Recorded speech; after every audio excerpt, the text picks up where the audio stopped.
ना हॉस्पिटल जीवाकू पड़िबो ना medicine store जीवाकू पड़िबो life time आपण रहिबे निरोगी विश्वास होउनी आपनको नुआ नुआ लागुची किंतु ए कथाटा संपूर्ण सत आउ जी कथाटा को सत करिसंती से आज मो पाखरे अछंती नमस्कार गुरु आपनको स्वागत करूची हमर ए स्पेशल पॉडकास्ट सीधा जवाब को जोटी सीधा सीधा प्रश्न में पचारू आ जवाब मध्य सीधा सीधा आसी थाए तबे आज जी मो संगे अतिथि अछंती सी राउरकेला जन्म होइछंती राउरकेला रो जन्म होई सारला परे पाठ भी सेठी पढिछंती एवं कॉलेज भी सेठी हेची ता परे परे पाखा पाखी 35 वर्ष लाणी आसिकी भुवनेश्वर रहउछंती वर्तमान ओडिसा रे नु भारत रे नु विश्व रे मध्य ताकर ना अछि दुईटी जिनिस जोग आयुर्वेद ताले आपण भाबुथिबे एमिति किमिति से पर्सनालिटी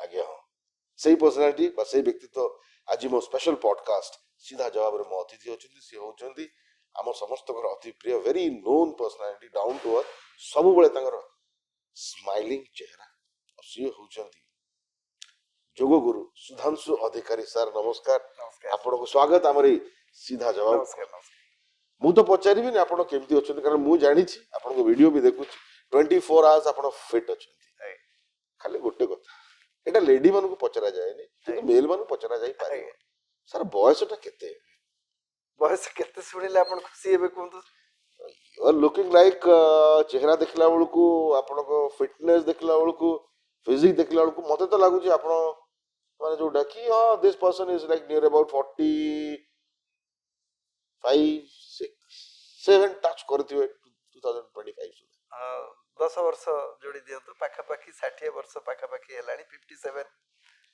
आउ कोन 10 वर्ष रे डिफरेंस सेइथि पाई मु आपन को कहली इज बिट डिफरेंट सर दीटा जिंस जोग आउ आयुर्वेद या पर तो हम कथा किंतु फर्स्ट मु जानिया को चाहिबी जेबेटु मोर आपन सहित देखा हेची मु आपन जेबेटु जानि छी सेबेटु मु गोटिए कथा सुनिका आसे जे सर आपण केते दिन हॉस्पिटल जाई ना आपण को मत कहीं पचारु मो जो स्टाफ माने अछि ऑफिस जाई पचारु ना एवं मु से कथा मजे पचार छी फोन करी से माने कोन हम मिच कोन सत कहूछु सर केबे भी मेडिसिन स्टोर जानते नि कि हॉस्पिटल जानते नि कि रेगुलर योग अभ्यास करंती एवं आयुर्वेद मेडिसिन किछ ना किछ से खांती तार सर पाखा पाखी केते वर्ष रे आपण हॉस्पिटल जाई ना जदि कहिबे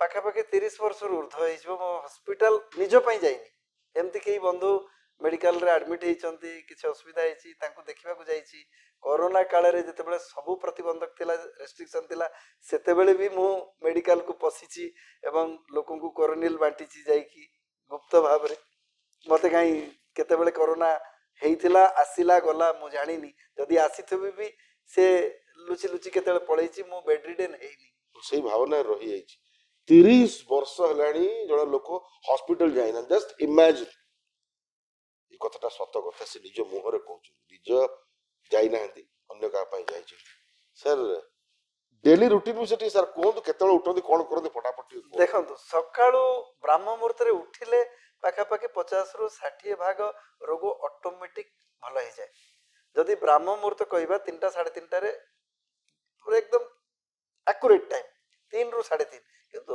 व्यस्तबहुल जीवन रे हमें 3:30 4टा रे उठिबा कष्ट हो मो कहबा कथा आपण 4:30 रु 5टा भीतर भी उठंतु ना that is your accurate time ब्राह्म मुहूर्त रे उठिले कोन होए गुटे बड़ एडवांटेज होची आपनकर बात प्रकोप सेते बेले मैक्सिमम थाए प्रेशर क्रिएट करिवार सेल्फ गुटे प्रेशर क्रिएट करे बॉडी बात दोष व्यापक भाव में सकाळे थाए आपण उषुम पानी 2 ग्लास सेते बेले पी दियंती टिके आपण बुलाचला करंतु इवाकुएशन बा शौच एकदम परिष्कार हो आ समस्त प्रकार रोग रो मूल कारण होची पर्याप्त परिमाण रो ऑक्सीजन रो अभाव आ अशौचता अर्थात मल निष्कासन न हवा उपरु पवन ठीक रे नेले नहीं वायु रो प्रकोप ठीक रे काम कला नहीं प्रेशर क्रिएट हैला नहीं आपण घंटा घंटा बाथरूम रे बसिले निष्कासन प्रक्रिया हैला माने मोशन टा परफेक्ट हवा दरकार आपनकर मोशन जो दिन ठीक हे जाईची गुरु भाई आपन को एते भलो लागिवो जे प्रमोशन हैला दिन भी एते भलो लागि नथिवो ଆଜି ବଢିଆ ଲାଗୁଛି ଭାଇ। ଆଉ ଯୋଉଦିନ ହେଇନଥିବ ଠିକରେ ଭଲ କାଇଁ ଅଳିଆ ଲାଗୁଛି। ଏମିତି ବି ଲୋକ କହିଦିଅନ୍ତି ହଁ କୁହନ୍ତି କଣ କନଷ୍ଟିପେସନ ହଁ ହେଇଛି ମୋସନ କାଇଁ ଏମିତି ହେଇନି ମୁହଁଟା କାହିଁ କରୁଛ ନା ଭାଇ ଆଜି କ୍ଲିୟର ହେଇନି। ଲୋକ ରିଡ ହଁ କରିଦିଅନ୍ତି। ଆପଣଙ୍କ ଭିତରେ ପ୍ରସନ୍ନତା ଆସିବନି। ପେଟଟା ଜାମ୍ ଥିବ, ମୁଣ୍ଡଟା ଜାମ୍ ଥିବ, ଆପଣ ହସିବେ କୋଉଠୁ? ଇଏ ତ ଆଉ ଚରିତ୍ର ଅଭିନୟ ନୁହେଁ ଫିଲ୍ମରେ ଯେ ଆପଣ ଜବରଦସ୍ତି ହସିବେ। ଆପଣଙ୍କ ନ୍ୟାଚୁରାଲ ହସ ସେତିକି ବେଳେ ବାହାରିବ ଯେତେବେଳେ ଆପଣଙ୍କର ବାତ ପିତ୍ତ କଫ ଏ ତିନି ଦୋଷ ସମ ଥିବ। ବ୍ରାଇଟ ଏକ୍ସାମ୍ପଲ ଆପଣ ବି ଦେଖିକି ଶୁଣିକି ସକ୍ ହେଇଯାଉଥିବେ 30 ବର୍ଷ ହେଲାଣି ସେ ହସ୍ପିଟାଲ ଯାଇନାହାନ୍ତି, ମେଡିସିନ ଷ୍ଟୋର ଯାଇନାହାନ୍ତି, ତାହେଲେ କଣ କରନ୍ତି ସାର୍? ନିଜେ କଣ କରନ୍ତି ଦେଖନ୍ତୁ ସିଧା ସିଧା କୁହନ୍ତୁ। ବହୁତ କମ୍ ଆପଣ ଯଦି ନିଜର କେୟାର ନେବେ ଆପଣ ହସ୍ପିଟାଲ ଯିବେ ନାହିଁ। ପ୍ରଥମ ହଉଛି ସକାଳୁ ଉଠିବା ଅଭ୍ୟାସ କରନ୍ତୁ। ଫାର୍ଷ୍ଟ ନିୟମ, ସକାଳୁ 4ଟା 4:30 ଭିତରେ ଉଠନ୍ତୁ, ରାତି 10ଟା ଭିତରେ ଶୋଇଯାଆନ୍ତୁ। 6 ଘଣ୍ଟା ଶୋଇବା ପର୍ଯ୍ୟାପ୍ତ। 6ରୁ ଆପଣ ରାତି 10ରେ ଶୋଇଲେ ସକାଳ 4 କେତେ ସମୟ ହେଲା? ସେ 2 ଘଣ୍ଟା, ଇଏ 4 6 ଘଣ୍ଟା ହେଇଗଲା। ରାତି 10ଟାରୁ ସକାଳ 4ଟା 6 ଘଣ୍ଟା ଜଣେ ବ୍ୟକ୍ତି ପାଇଁ ପର୍ଯ୍ୟାପ୍ତ ନିଦ। 4ଟାରେ ଉଠି ଯାଆନ୍ତୁ। ଶୌଚ ପୂର୍ବରୁ 2 ଗ୍ଲାସ ଉଷୁମ ପାଣି ବିନା ମୁହଁ ଧୋଇବାରେ ପିଅନ୍ତୁ। ଯୋଉ ବାସି ଲାଳ ଭିତରେ ଥିବ ସେ ସାଲାଇଭାର କାମ କରେ। ଯୋଉ ସାଲାଇଭା ଅଛି ସେ ଡିଟରଜେଣ୍ଟର କାମ କରେ। ଆପଣ ଯେମିତି ଡିଟରଜେଣ୍ଟରେ ପାଣି ପକେଇଦେଲେ ସେ କଣ ହୁଏ? ଫେଣ ହେଇଯାଏ। ସେମିତି ସାଲାଇଭା କଣ କାମ କରେ? ଡିଟରଜେଣ୍ଟର କାମ କରେ। ଆପଣ ପାଣି ଯେତେବେଳେ ପକେଇ ଦିଅନ୍ତି ସାବୁନ ଫେଣ ଭଳିଆ ପଦାର୍ଥ ଭିତରକୁ ଯାଇକି ତାକୁ ଘାଣ୍ଟି ପକାଏ, ଗୋଳେଇ ଗାଳେଇକି ସଲ୍ୟୁବୁଲ କରିଦିଏ। ଆଉ ବାଟ ପାଇବେନି ଆପଣ, ପଶ୍ଚିମ ଦ୍ୱାର ରେଡି ହେଇଯିବ ଖଲାସ ପାଇଁ। ତାମାନେ ୱାସିଂ ମେସିନ ରେଡି ଅଛି, ରେଡି, ଆପଣ ଖାଲି ବୁଲେଇ ଦେବାର ଅଛି। ଓକେ, ତାପରେ ସାର୍ କେମିତି କଣ କରନ୍ତି? ସକାଳୁ ଶୌଚ ସରିଗଲା, 15 ମିନିଟରେ ଏ କାମ। 15 ମିନିଟ ଭିତରେ ଶୌଚ ଇତ୍ୟାରୁ ନିବୃତ୍ତ ହେଲେ, ନିବୃତ୍ତ ହେଲା ପରେ ମୁଁ 5ରୁ 7 ମିନିଟ ସକ୍ରିୟ ଧ୍ୟାନ କରେ। ସକ୍ରିୟ ଧ୍ୟାନ ବିଷୟରେ ପରବର୍ତ୍ତୀ ପର୍ଯ୍ୟାୟରେ ଆମେ ଯିବା, ଆଲୋଚନା କରିବା। 5-7 ମିନିଟ ମୁଁ କିଏ, ମୁଁ କୋଉଠୁ ଆସିଛି, କୁଆଡେ ଯିବି, ନିଜ ସହିତ ନିଜକୁ ସାମିଲ କରିବା, ପରିଚୟ ଖୋଜିବା। ମୁଁ ସୁଧାଂଶୁ ଅଧିକାରୀ ନାମ ଗୁଣ ଆକାରର ବ୍ୟକ୍ତି କେବଳ ନୁହେଁ, ଏହା ପରେ ବି ମୋର ଗୋଟେ ଭିନ୍ନ ପରିଚୟ ଅଛି। ମୁଁ ହଉଛି ନିତ୍ୟ ଶୁଦ୍ଧ ବିଶେଷ ଭାବରେ ମୁକ୍ତ ଆତ୍ମା। ମୋ ଭିତରେ ସେ ସୋଲ ଅଛି। ସେ ଆତ୍ମା ସହିତ ପରିଚିତ ହେବାକୁ ହେଲେ ଶାନ୍ତ ଏକାନ୍ତ ଭାବରେ ଆପଣଙ୍କୁ କିଛି କ୍ଷଣ ବସିବାକୁ ପଡ଼ିବ, ଧ୍ୟାନ କରିବାକୁ ପଡ଼ିବ। ଧ୍ୟାନରୁ ଆପଣଙ୍କୁ ଯୋଉ ଜ୍ଞାନ ମିଳିବ ସେ ଜ୍ଞାନ କେବଳ ଆପଣଙ୍କର ସେବାରେ ଲାଗିଯିବ। ଆଉ ଯଦି ଧ୍ୟାନ କରୁନାହାନ୍ତି, ବାସ୍ତବ ଜ୍ଞାନ ନାହିଁ, ତାହେଲେ ଆପଣ ସଂଗ୍ରହ କରିବେ, ଏଟା ମିଳୁନି ସେଟା ମିଳୁନି, ଆହୁରି କରିବି। ବ୍ୟାକ୍ କରିବି। ଗୋଟେ ପ୍ରଶ୍ନ ମନକୁ ଆସୁଛି, ମାନେ you are die hard fan of this, କେମିତି ହେଲା? ଆପଣ ଏଥିରେ କେମିତି ଇନଭଲ୍ଭ ହେଲେ, କେମିତି ଆସିଲା ସେଇଟା? ସେଇ ଗୋଟେ ଜିନିଷ ମାଇଣ୍ଡରେ ବି ଅଛି, ଗୋଟେ ରୋଚକ କାହାଣୀ। ସେ ମାନେ କାହାଣୀ ଟିକେ ମୁଁ ପାଖାପାଖି 85-86 ମସିହାରୁ ଦୀର୍ଘ 40 ବର୍ଷ ହେଲା, ମୁଁ ଯେତେବେଳେ 17-18 ବର୍ଷ ହେଇଥାଏ ମତେ, ମୁଁ ବହୁତ ପତଳା, ଏମିତି ଟିକେ କୁଜେଇକି ମାନେ ଆଗକୁ ଝୁକିକି ଚାଲୁଥାଏ। ମୋର ଶରୀର ପୁରା ଏକଦମ ଜୀର୍ଣ୍ଣ ଶୀର୍ଣ୍ଣ ଭଳିଆ ଲାଗିବ, ପଞ୍ଜରା ଦେଖାଯାଏ। ମତେ ମୋ ସାଙ୍ଗସାଥି ମାନେ ଚିଡ଼ାନ୍ତି, ଏଟା ସୁକୁଡୁଟା ସୁକୁଡୁଟା। ଗୋଟେ ମନରେ ଗୋଟେ ଭାବନା ଆସିଲା, ମୁଁ କହିଲି ଆରେ ଇଏ କଣ? ମୁଁ ସେତେବେଳେ ଆଇଡିଆଲ ଭାବରେ ମାନୁଥିଲି ସୁନୀଲ ପାତ୍ରଜୀଙ୍କୁ, ଯିଏ ମିଷ୍ଟର ଏସିଆ ସେ ସମୟରେ ରାଉରକେଲା। ରାଉରକେଲା ମିଷ୍ଟର ଏସିଆ, ରାଉରକେଲାର ସିଏ। ତ ମିଷ୍ଟର ଏସିଆ ବଡି ବିଲ୍ଡିଂରେ ମୁଁ ଦେଖିଲି, ମୁଁ ତାଙ୍କୁ ଆଦର୍ଶ କଲି କୋଉଠି ଅଛନ୍ତି, ତାଙ୍କୁ ଖୋଜିଲି। ମୁଁ ଦେଖିଲି ଆମରି ସେକ୍ଟର 7ରେ ସେ ରାଇମା କ୍ଲବରେ ଅଛନ୍ତି। ସେ ସେଠିକି ପ୍ରାକ୍ଟିସ କରିବାକୁ ଆସନ୍ତି, ସେତେବେଳେ ଷ୍ଟାଡିୟମ ବି ଯାଉଥିଲେ, ଏଠିକି ବି ରାଇମା ଆସୁଥିଲେ। କ୍ଲବ ବହୁତ ପୁରୁଣା, ଆଜ୍ଞା ବହୁତ ପୁରୁଣା। ତ ସେଠିକି କାଳୀ ପୂଜା ହଉଥିଲା, ଆଜ୍ଞା ଅର୍କେଷ୍ଟ୍ରା ହଉଥିଲା, ଆଉ ବଡି ବିଲ୍ଡିଂ କମ୍ପିଟିସନ ବି ହଉଥିଲା। କମ୍ପିଟିସନ ବି ହଉଥିଲା। ଆମେ ଲୁଚି ଲୁଚି ଯାଉଥିଲୁ। ମିଷ୍ଟର ରାଉରକେଲା ସେଠି Yes. କମ୍ପିଟିସନ ହଉଥିଲା। ମୁଁ ମିଷ୍ଟର ରାଉରକେଲାରେ 3rd ପୋଜିସନ ଆଣିଛି ଥରେ। କଂଗ୍ରାଚୁଲେସନ। Thank you. ତେଣୁ ମିଷ୍ଟର ରାଉରକେଲାର ବି ସେ ସିଲ୍ ଅଛି ଆଜି ପର୍ଯ୍ୟନ୍ତ, 40 ବର୍ଷ ତଳର। ତ କହିବା ଉଦ୍ଦେଶ୍ୟ, ତାଙ୍କରି ପାଖରୁ ମୁଁ ଟ୍ରେନିଂ ନେଲି। ଆଉ ସେତେବେଳେ ଏସବୁ ଚାକଚକ୍ୟ ଜିମ୍ ଆଧୁନିକ ନଥିଲା। ସେତେବେଳେ ଦଣ୍ଡ ମାରୁଥିଲୁ ଇଟାରେ, ବୈଠକ ମାରୁଥିଲୁ ପ୍ଲେଟ୍। 500-1000 ବୈଠକ, 100ରୁ 200 ଦଣ୍ଡ, ତାପରେ କିଛି କିଛି ଲୁହା ଟେକା ହଉଥିଲା। ଆଜି ବି ଦେଖିବେ ଯଦି ସେ ଜିନିଷ ଏବେ ବି ଅଛି ଏଠି, ଏ ବଲ୍ ଅଛି। ତେଣୁ ଇଏ ପ୍ରଭୁଙ୍କର କୃପା। ଯେମିତି ଆପଣ ପଚାରିଲେ ଯେ କେମିତି ଆଗ୍ରହ ସୃଷ୍ଟି ହେଲା, ଶରୀର ପାଇଁ ଗୋଟେ ଭୋକ ଥିଲା ଯେ ମୁଁ ନିଜକୁ ନିର୍ମାଣ କରିବି, ତିଆରି କରିବି, ବଡି କନଷ୍ଟ୍ରକ୍ସନ କରିବି। ସେଥିପାଇଁ ଦଣ୍ଡ ବୈଠକ ଇତ୍ୟାଦି ମାରିଲି, ଦୌଡ଼ିଲି, ରନିଂ କଲି।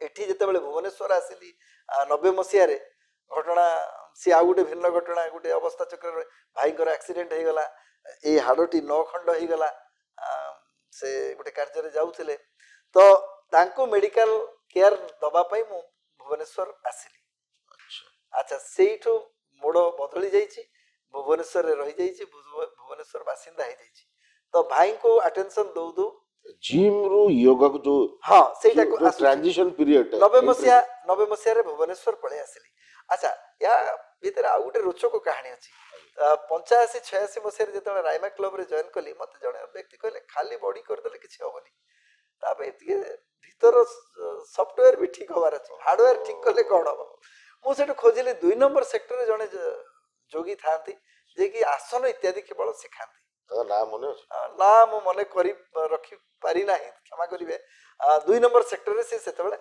सिखौतले मु तांको पाकु जाईथिली बोले से सेतबेले मोर टिके टिके बॉडी होबा आरंभ होई जाईछि से देखले कहले क्या करना है अण ओडिया लोक मु कहली मुझे योगा सीखना है तो ठीक है पहले आप थोड़ा सा पद्मासन लगाना सीख जाओ और थोड़ा सा शीर्षासन लगा लो तो फिर मेरे पास आना मैं बाकी सब आपको सिखा दूंगा ये 2 ठो बेसिक आसन आपको करना है ये 2टा आसन आपको करियार अछि पद्मासन तो जेतु फ्लेक्सिबिलिटी थिला आराम रे लगै देली आ शीर्षासन रे मो हारी गली हैला कोन मते कहले एमती झरका पाखरे कांतु को आउजी कि मुंडो टेकिबो अच्छा मु सतर भी टेकी देली टेकु टेकु एमती बेक हे गला 7 दिन मु सूर्यवंशी हे गली रका एमती पसी गला एटी लक हे गला मोर जोगो निशा सेते बेले छाडी गला गोटे प्रकार परीक्षा थिला एवं मु भाबिली बोधे ये एक्सीडेंट हे गला आउ किछि हे जिवो तेणु मु ताकू जोगो को छाडी देली भुवनेश्वर आसिला परे इथला राउरकेला र कहानी भुवनेश्वर आसिला परे मु से एका जिनिस एठी को जिम खोजिली कोठी जिबी कोन जिबी गोटे काटो जिम थिला आपण जदी सुनिथिबे काटो जिम एठी कृषक समाज भितरे आईआरसी विलेज रे गोटे काटो जिम थिला ताकर चेन गोटे अछि चंद्रशेखरपुर रे भी अछि वर्तमान तो सेठी जाई के जॉइन कली सेठी पुन टेका टेकी आरंभ कली एवं स्टेडियम को गली सकाळु रनिंग करबा पे सेठी 5 किलोमीटर 10 किलोमीटर पूरा राउंड 20 राउंड 30 राउंड एमती दौड़ी तो ए सब जिंस चली थिला चलीबा भितरे फिटनेस फ्रीक माने मो शरीर पई मो बहुत सीरियस थी तो 2004 मसिया रे मो बाबा रामदेव को देखिले संस्कार टीवी रे बोले दाडिया बाबा जणे ये कोन चली चंदी गोड़ा हाथ हलौ चंदी इते पेट बुले दुचंदी बोले ये कोन ना इससे कैंसर ठीक होता है इससे थायराइड ठीक होता है इससे बोले रे बाबा लोको ये तो प्रवचन दबा लोको ये कोन शरीर विज्ञान विषय कहले टिके रोचक लागिला डिस्कशन मु ताको सुनिली सुनला भीतर मु देखिले अरे लोक तो स्वास्थ्य विषय कहउछन जोटा कि मोर भोक से बहुत प्रकार कैंप करते डिफरेंट डिफरेंट जगह सेतबेले से आरंभ करथले लोक माने मध्ये टिकट काटी के जाउतले सेतबेले 2003 4 रे ताकर बिगिनिंग 100 200 500 लोक को नै करथले तो सेतबेले ताको देखिला परे मु कहली लोक पाखु के सन्यासी पाखु जीवा केते प्रथम मते टिके काई व्यतिक्रम लागला मु कहली बाबा भाई ठीक न ये सब जहां बाबा के विषय आपण साधारण तो सुनी थाती तेणु प्रथम किछ दिन खाली एक्सपेरिमेंट चलला तापरे देखंतु आकर्षण तो अछि तो जदि आपणकर सामान्य लौह गुण थिबो जते कलंकी लागिथिले भी चपक टाणी सेमती कलंकी भरा देह रे बोधे लौह आकर्षण कोठी थिला बाबांकर आकर्षण टाणीला एवं 2005 मसिया रे से तळे संस्कार रे स्क्रॉलिंग चलिला जे जो माने सुस्थ समर्थ शिक्षित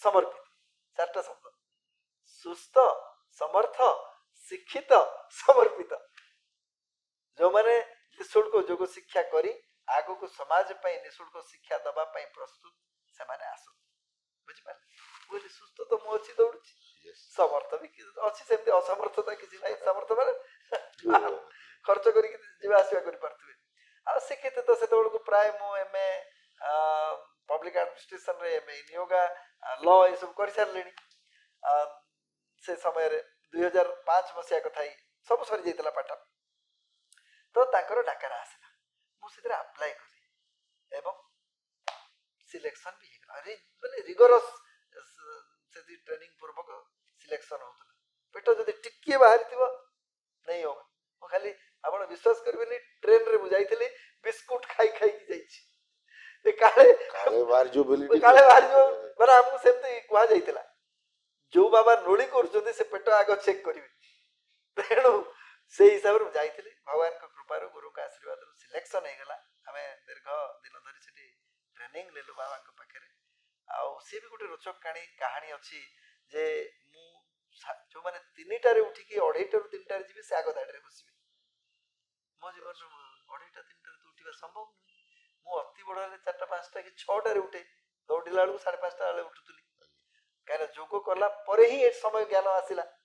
ତ ଶୀଘ୍ର 3ଟା 3:30 ପରେ ଯୋଉମାନେ ଆସିବେ ସେ ପଛକୁ ଯିବେ, 3ଟା ପରେ ଭିତରେ ସେ ଆମେ ଯୋଉ 400-500 ପିଲା ଯାଇଥିଲୁ ଶିକ୍ଷା ନେବାକୁ ସାରା ଭାରତରୁ, ସେଟା କେତେବେଳେ ଯାଇଥିଲୁ, ତ ମୁଁ ସଦାବେଳେ ପଛରେ ହିଁ ବସେ, କାହିଁକି ନା ଆପଣ ତାଙ୍କ ଅନୁସାରେ ଲେଟ୍ରେ ପହଞ୍ଚି।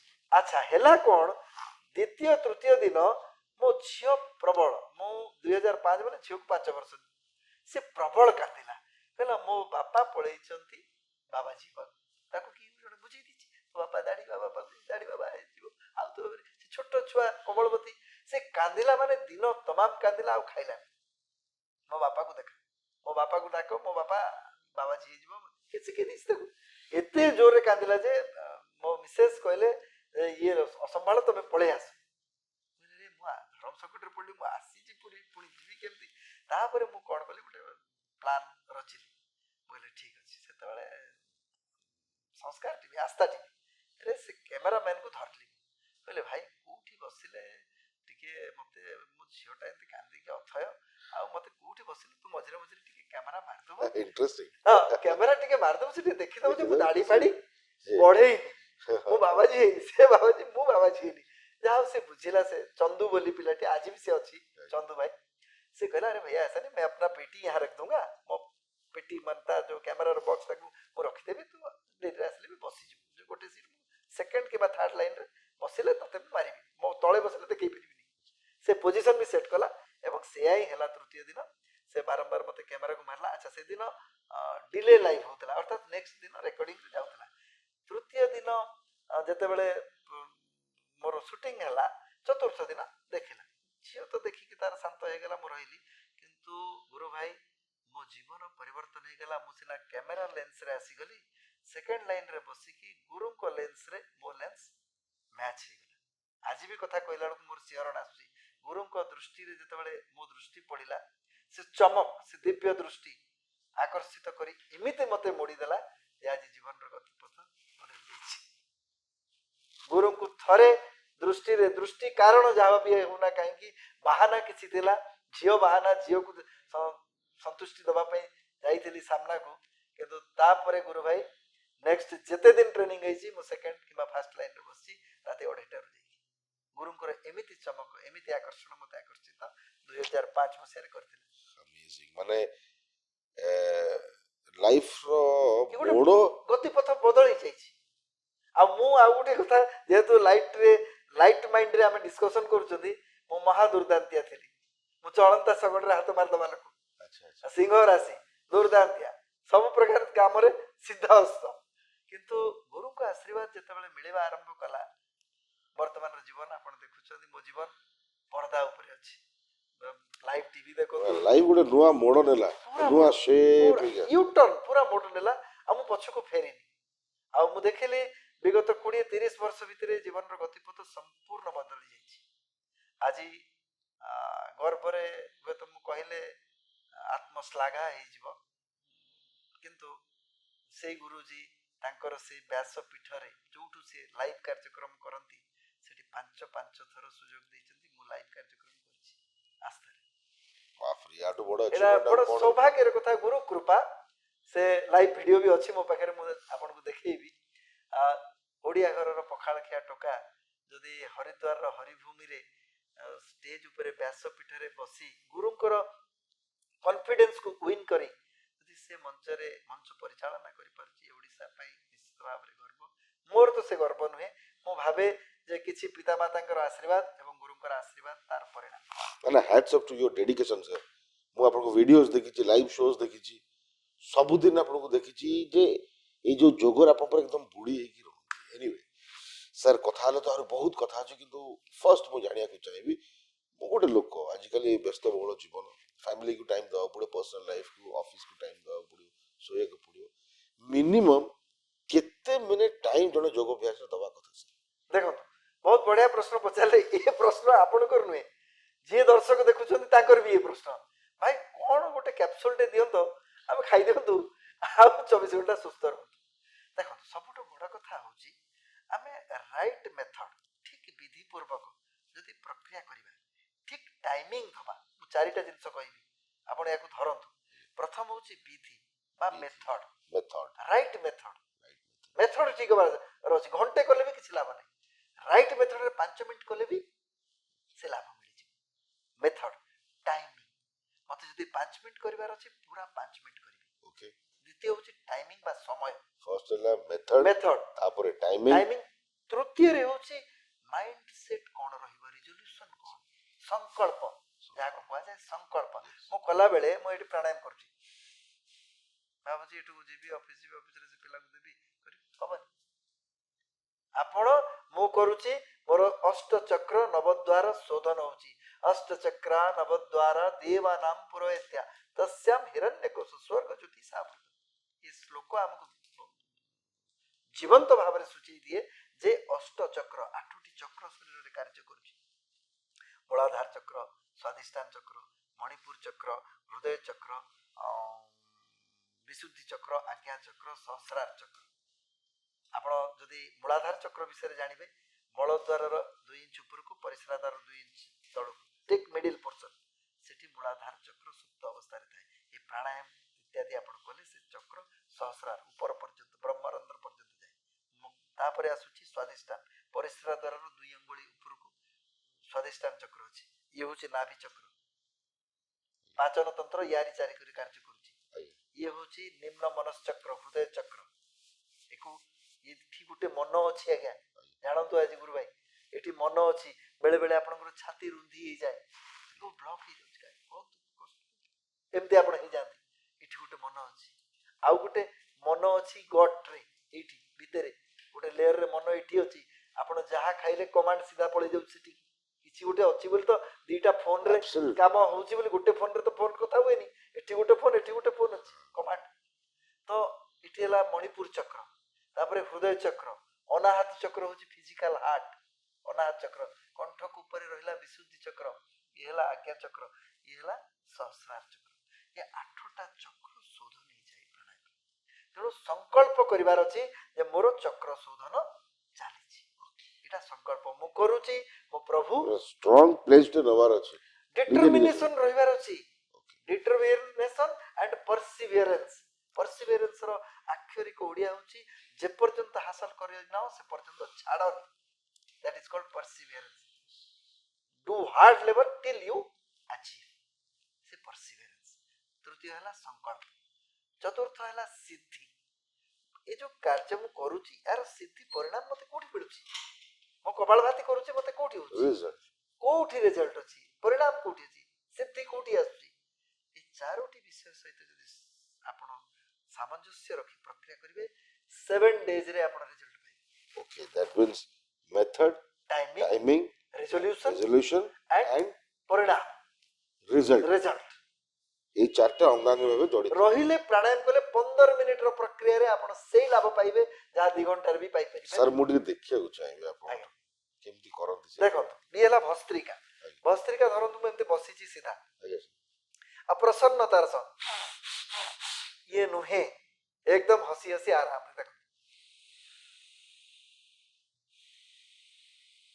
ପୁରା ପ୍ରବେଶ କରେଇବି, ପୁରା ଛାଡ଼ିବି।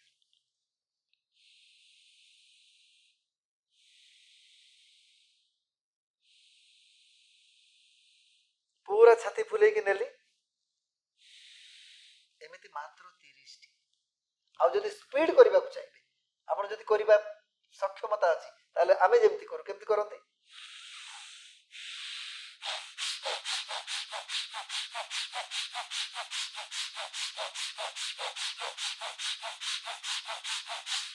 ତିରିଶଟିରୁ 50ଟି ଏମିତି କଲେ, କରତ ଜାଣିଛନ୍ତି ନା? କରତ କଣ କରେ? କାଠ କାଟେ। କାଠ କାଟେ। ଏ ରୋଗକୁ କାଟିବ, ଏ ରୋଗକୁ କାଟିବ।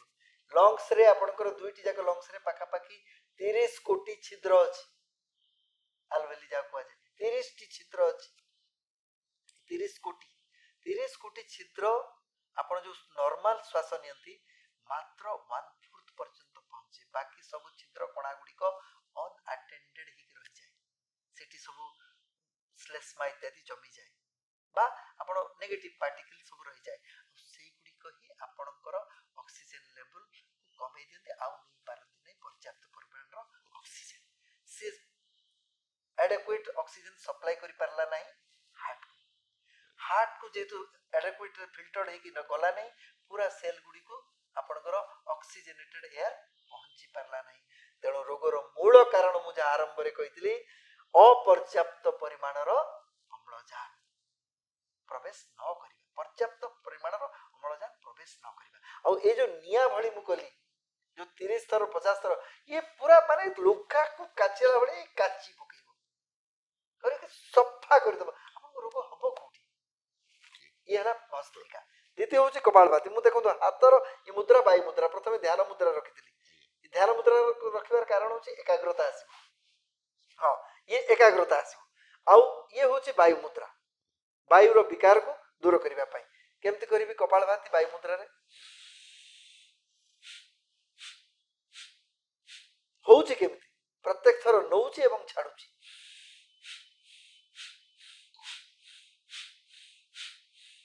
ନଉଛି ଛାଡୁଛି, କିନ୍ତୁ ଯେତେବେଳେ ଆପଣ ଅଭ୍ୟସ୍ତ ହେଇଯିବେ ଆଉ ନବାଟା ଜଣା ପଡିବନି। କେମିତି ନା ଚୋରେଇ ଚୋରେଇ ନେବି ଏବଂ ଛାଡିବି ପ୍ରଯତ୍ନ ପୂର୍ବକ। ଦେଖି ନିଅନ୍ତୁ ଆଉ ଥରେ।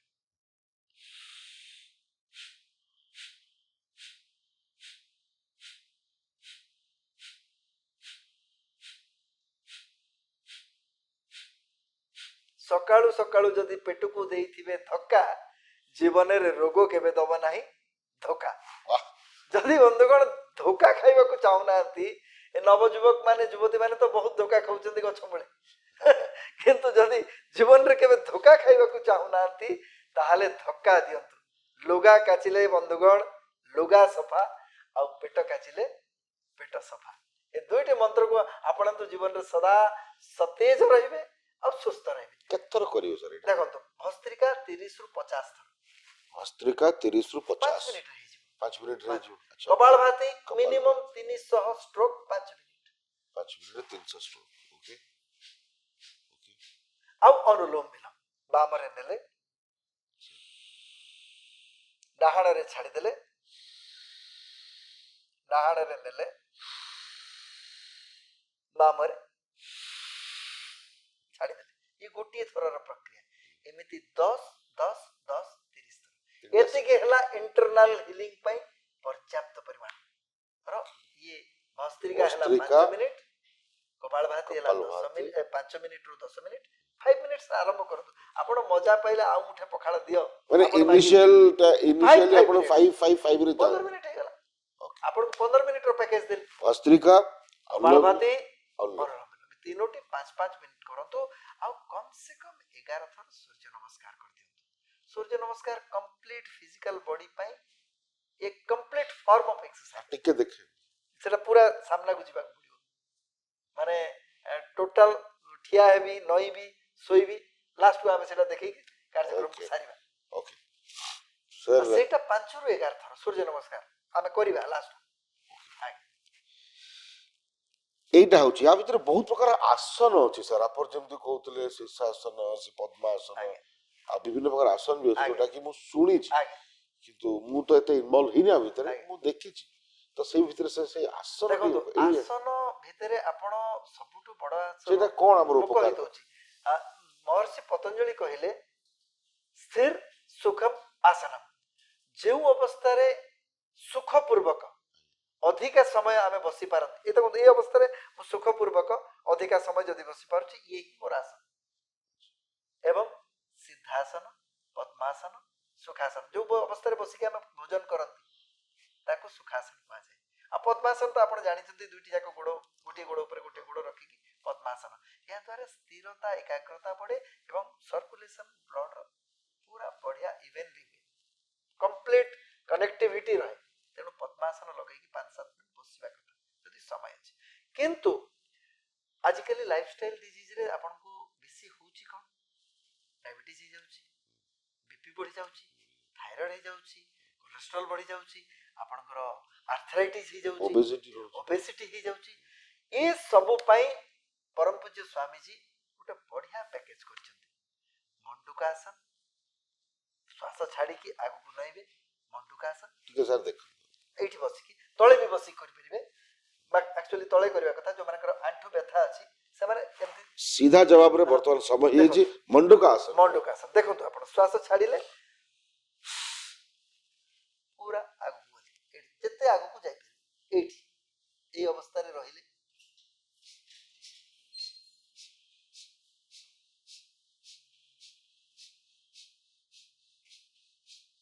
ଏଇଠି କପାଳଭାତି କଲେ। ଏମିତି 5 ମିନିଟ୍ ଯଦି ଷ୍ଟ୍ରୋକ୍ ଆପଣ ଦେଇଦେଲେ, ଆପଣ ଇମିଡିଏଟଲି ଇନସୁଲିନ ମାତ୍ରା ମାପ କରିବେ, you will find a change.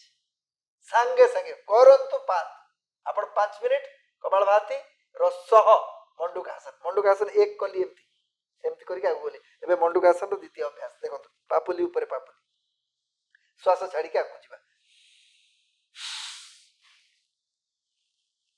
ପୁରା ସାମ୍ନାକୁ ଅନେଇବେ। ମଣ୍ଡୁକ ମାନେ ବେଙ୍ଗ।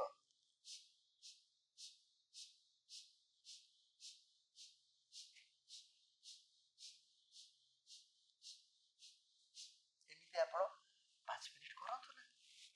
ଏତିକି ଅଭ୍ୟାସ ଯଦି ଜଣେ ବ୍ୟକ୍ତି 5 ମିନିଟ୍ ମଣ୍ଡୁକାସନ କପାଳଭାତିର ସହ କଲେ, ଇମିଡିଏଟଲି ଚେଞ୍ଜେସ୍ ଆପଣ ଦେଖିବେ ଇନସୁଲିନ ଲେଭେଲରେ।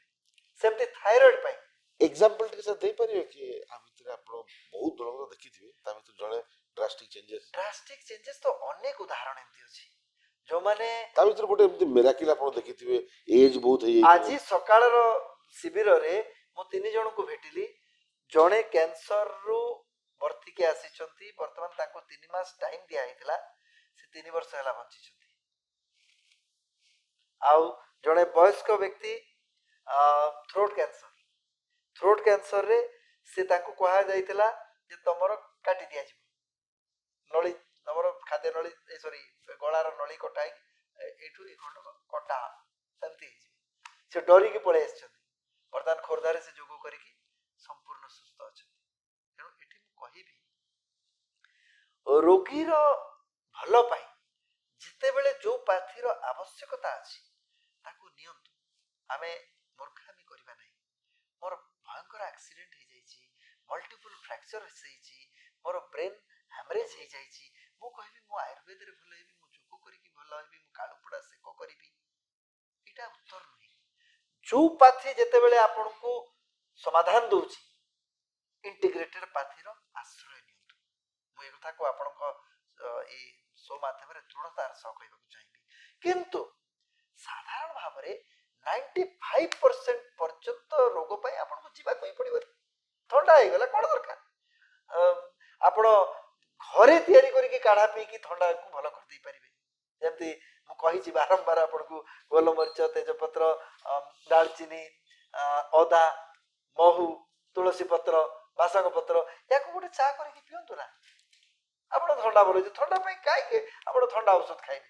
ସାର୍ ଆପଣଙ୍କୁ ସାର୍ ସେମିତି ଥଣ୍ଡା କାଶ ଦେଖନ୍ତୁ, ଯେତେବେଳେ ବହୁତ ଥଣ୍ଡାରେ ମୁଁ ଯାଏ, ଏବେ ମୁଁ ହରିଦ୍ୱାରରୁ ଫେରିଛି 3 ଦିନ ତଳେ, ସେଠି ଗୁରୁ ଭାଇ ଚା ରେଡି କରିଥିଲେ, ମୁଁ ସପ୍ତାହେ ରହିକି ଆସିଛି। ସେଇ ରାତି 2:30 ଉଠୁଥିଲେ, ରାତି 3:30 3:30 ଉଠୁଥିଲେ। ହଁ, ସେଠି ତ ଆଉ ରିଲାକ୍ସେସନ ନାହିଁ। ସ୍ୱାମୀଜୀ 3ଟା 3:30 ଉଠୁଛନ୍ତି, ଆମେ 3:30 ନ ଉଠିଲେ ତ ମାଡ ପଡିବ। ତେଣୁ ସେଇ 3:30 ସେଇ ଥଣ୍ଡା, ମୁହଁକୁ ମୁହଁ ଦେଖାଯାଉନାହିଁ, କୁହୁଡି, ସେଥିରେ ବି ସେଇ ଏକା କାର୍ଯ୍ୟକ୍ରମ କରିକି ମୁଁ ସେଠୁ ଫେରିଛି। ମୁଁ 7ରେ ଫେରିଲି, 6ରେ 7, 8, 9, 10 ଲଗାତାର 4 ଦିନ ହେଲା ଶିବିର ଚାଲିଛି। ଆପଣ ଫେସବୁକ୍ ଲାଇଭରେ ବି ସବୁଦିନ ଦେଖୁଛନ୍ତି। ତେଣୁ କହିବା ଉଦ୍ଦେଶ୍ୟ, ଆପଣ ଯଦି ନିଜ ଶରୀରକୁ ଦେଖିବେ, ଶରୀର ଆପଣଙ୍କୁ ଦେଖିବ। ଶରୀରକୁ ଯଦି ଭାବିବେ ଇଏ ଗୋଟେ ଆପଣଙ୍କର ଡଷ୍ଟବିନ୍, ଯାହା ପାରିବି ତାହା ପୁରେଇ ଦେବି, ତାର ବଡି ଆପଣଙ୍କୁ ରିଆକ୍ଟ କରିବ, ଜବାବ ଦେବ।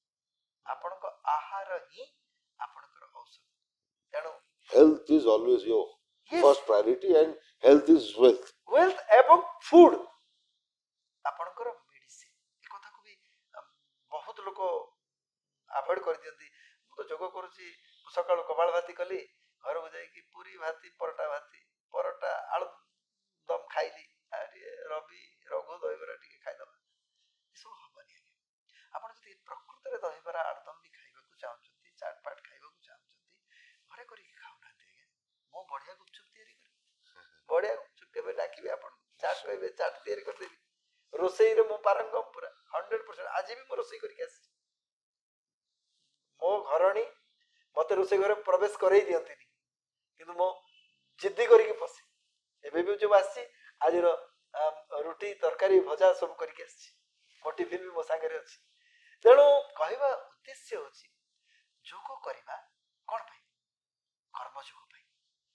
ଯୋଗ କରିବା, କର୍ମଯୋଗ କରିବା, ସମସ୍ତଙ୍କୁ ସହଯୋଗ କରିବା। ଖାଲି ନିଜେ ଯୋଗ କରିକି ନିଜେ ସୁସ୍ଥ ହେଇକି ଚିକଣ ହେଇକି ଚିକଣିଆ ଗାଲ ଦେଖିକି ବୁଲିଲେ କଣ ହବ? ଅନ୍ୟମାନେ କିଭଳି ଆକୃଷ୍ଟ ହେବେ, କାହିଁକି ଏଥିରେ ଚମକ ନାହିଁ। ଜିମ୍ ଯିବେ, ବଡି ଦେଖେଇ ଦେବେ। ଆମକୁ ସେ ସୁଯୋଗ ଆସିନି, ଆମେ କୋଉଠି ଖୋଲିକି ବଡି ଦେଖେଇନୁ। ଯଦି ମୁଁ ଏଇଠି ଖୋଲିକି ବଡି ଦେଖେଇବି, ଆପଣ ବି କହିବେ ସୁଭାଷ ଭାଇ ଆପଣ ତ ମସ୍ତ ବଡି ରଖିଛନ୍ତି। ତେଣୁ କହିବା ଉଦ୍ଦେଶ୍ୟ ହଉଛି ଆପଣ ଶରୀରକୁ ଯେମିତି ଯତ୍ନ ନେବେ, ଶରୀର ଆପଣ ରିଟର୍ନ ସେମିତି ଭାଇସ୍ ଭର୍ସା। ଓକେ, ଯେମିତି ଆପଣ କହିଲେ କି ମାନେ ହେଲ୍ଥକୁ ନେଇକି ଆମ ଫାର୍ଷ୍ଟ ପ୍ରାୟୋରିଟି ଦେବା କଥା।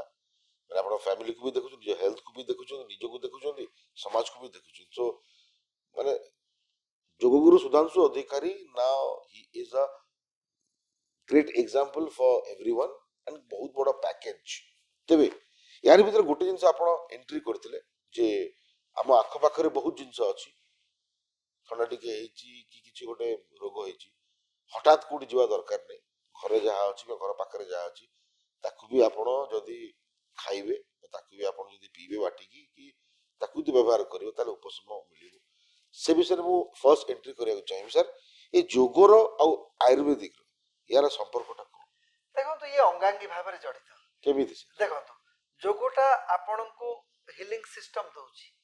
ହିଲିଂ ସିଷ୍ଟମ, योग is a healing system and Ayurveda also A healing system. ତେଣୁ ୟାର ସାମଞ୍ଜସ୍ୟ କେମିତି ରହୁଛି? ଆପଣ ପ୍ରାଣାୟାମ, ଆସନ ସବୁ ପ୍ରକ୍ରିୟା କରନ୍ତି କଣ ପାଇଁ? ଶୋଧନ କରିବା ପାଇଁ। ମାନେ ଇଣ୍ଟରନାଲ ସେ ଆପଣଙ୍କୁ ଫିଟ୍ ରଖିବ, ଶୋଧନ କରିବା ପାଇଁ, ସଫା କରିବା ପାଇଁ ଆପଣ କରନ୍ତି। ରୋଗ କଣ?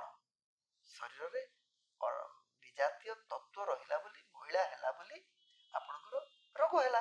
ଆପଣଙ୍କର ନଳା, ଶୁଦ୍ଧ ଓଡିଆ ଭାଷାରେ କହୁଛି ନଳା, ନଳା ଜାମ୍ ହେଇଗଲେ ଆପଣ କଣ କରନ୍ତି? ବତା ମାରନ୍ତି ନା? ବତା ମାରନ୍ତି, ନଳା ବତା। ଏ ସବୁ ନଳି ଯାଇଛି। କୁହାଯାଏ 72 करोड़ 72 लाख 2010 72 करोड़ 72 लाख 10,201 नस नाड़ियां, अर्थात 73 कोटी शिरा प्रशिरा भितर चली शरीर। से समस्त नली सफा हवा दरकार। आउ ये चाउमिन, नूडल्स, ये मोमो ये सब खाइले नली सफा हुएनी। से गुडिक गुरु भाई तैयारी कोथरे? मैदा। आपण स्कूल गला बेले देखिथिबे जंक फूड खाऊ, जो हाई कैलोरी फूड खाऊ। गणेश पूजा रे तो शामिल हेइथिबे निश्चय स्कूल रे। रात्रि रे स्कूल हो, लुचि की हम भोजी लेके करथिबे। हम तो कॉलोनी से रहो, पताका भी लगेइथिबे। पताका लगे, जो पताका लगाती काटिकी से कोथिरे लागे? मैदारे लागे। मैदारे लागे दौड़ी रे। गणेश पूजा हुए अगस्त मासरे, सरस्वती पूजा हुए जनवरी मासरे कि फेब्रुआरी मासरे। गणेश पूजा रो सरस्वती पूजा पाखापाखि 6 मास कि 7 मास डिफरेंस रे हुए। आपण जेतेबेले से दौड़ी को सफा करबा को जिबे देखिबे पताका तो उड़ी जाइथिबो, किंतु अठा जगाटा व्हाइट व्हाइट व्हाइट व्हाइट लागी थिबो। से दौड़ी की छाड़े नहीं, आ से पताका रे भी अंश थिबो। आपण मारिला बेलକୁ से चुंबक ହେଇକି चिपी ହେଇକି थिबो। अठा जति दौड़ी की 6 मास वर्षे छाडू नाही, ଆପଣଙ୍କ पेटକୁ ए अठा छाड़िबो केମିତି? राति रे चाउमिन खाइदेले, मोमो मैदा खाइदेले अठा तो गला। आ सकाळू केମିତି भाबुଛନ୍ତି जे आपण शौच इवाकुएशन ठीक हे जिवो?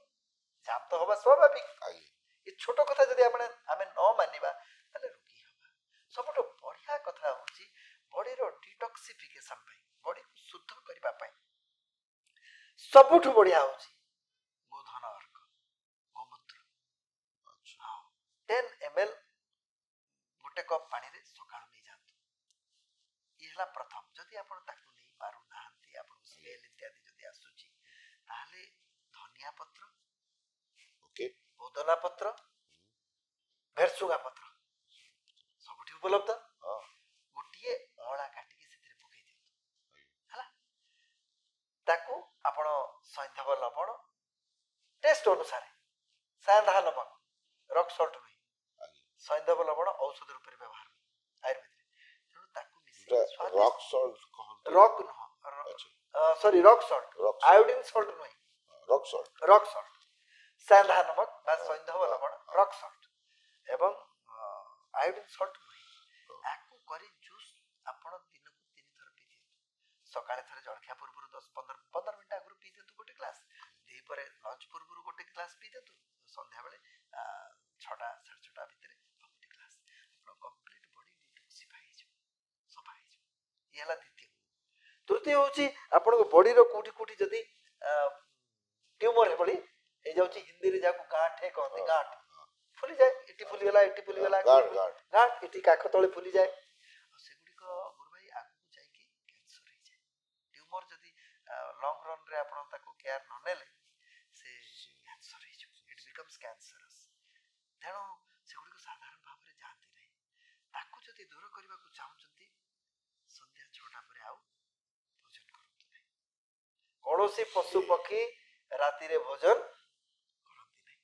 ମୁଁ ବି ସେ ପ୍ରାକ୍ଟିସ କରୁଛି, ସନ୍ଧ୍ୟା 6ଟା ପରେ ଆଉ ଭୋଜନ କରୁନି। କିନ୍ତୁ ସାର୍ ଯଦି ଆମେ ଦେଖିବା ତାହେଲେ ପ୍ରାୟତଃ ସନ୍ଧ୍ୟାବେଳେ ଆମେ ବି ଯାଉଛୁ, ପରଚେଜ କରୁଛୁ, ବାହାର ଜିନିଷ ଖାଉଛୁ, ଘରେ ବି ରୋଷେଇ ହଉଛି, ଆମେ 10ଟା 10:30 11ଟା ଯୋଉ ଖାଉଛୁ, ସେଇଟା So, ଆମେ ରୋଗ ଖାଉଛନ୍ତି, ଖାଦ୍ୟ ସେଟା ଖାଉନାହାନ୍ତି। ଲଙ୍ଗ ରନରେ ଆମ ପାଇଁ ବହୁତ ଆମକୁ ଅସୁବିଧା ଏ କ୍ରିଏଟ। ପୁରା ମାନେ ବଡିକୁ ଆମେ କଚଡା କବାଡା କା ଖାନା। ସେଥିପାଇଁ ସାଧୁ ସନ୍ଥ ମାନେ ସୂର୍ଯ୍ୟ ଉଦୟ ପୂର୍ବରୁ ଖାଇ ଦିଅନ୍ତି। ନାଇଁ, ସୂର୍ଯ୍ୟ ଅସ୍ତ, ସରି, ସୂର୍ଯ୍ୟ ଅସ୍ତ ପୂର୍ବରୁ ସେ ଖାଇ ଦିଅନ୍ତି।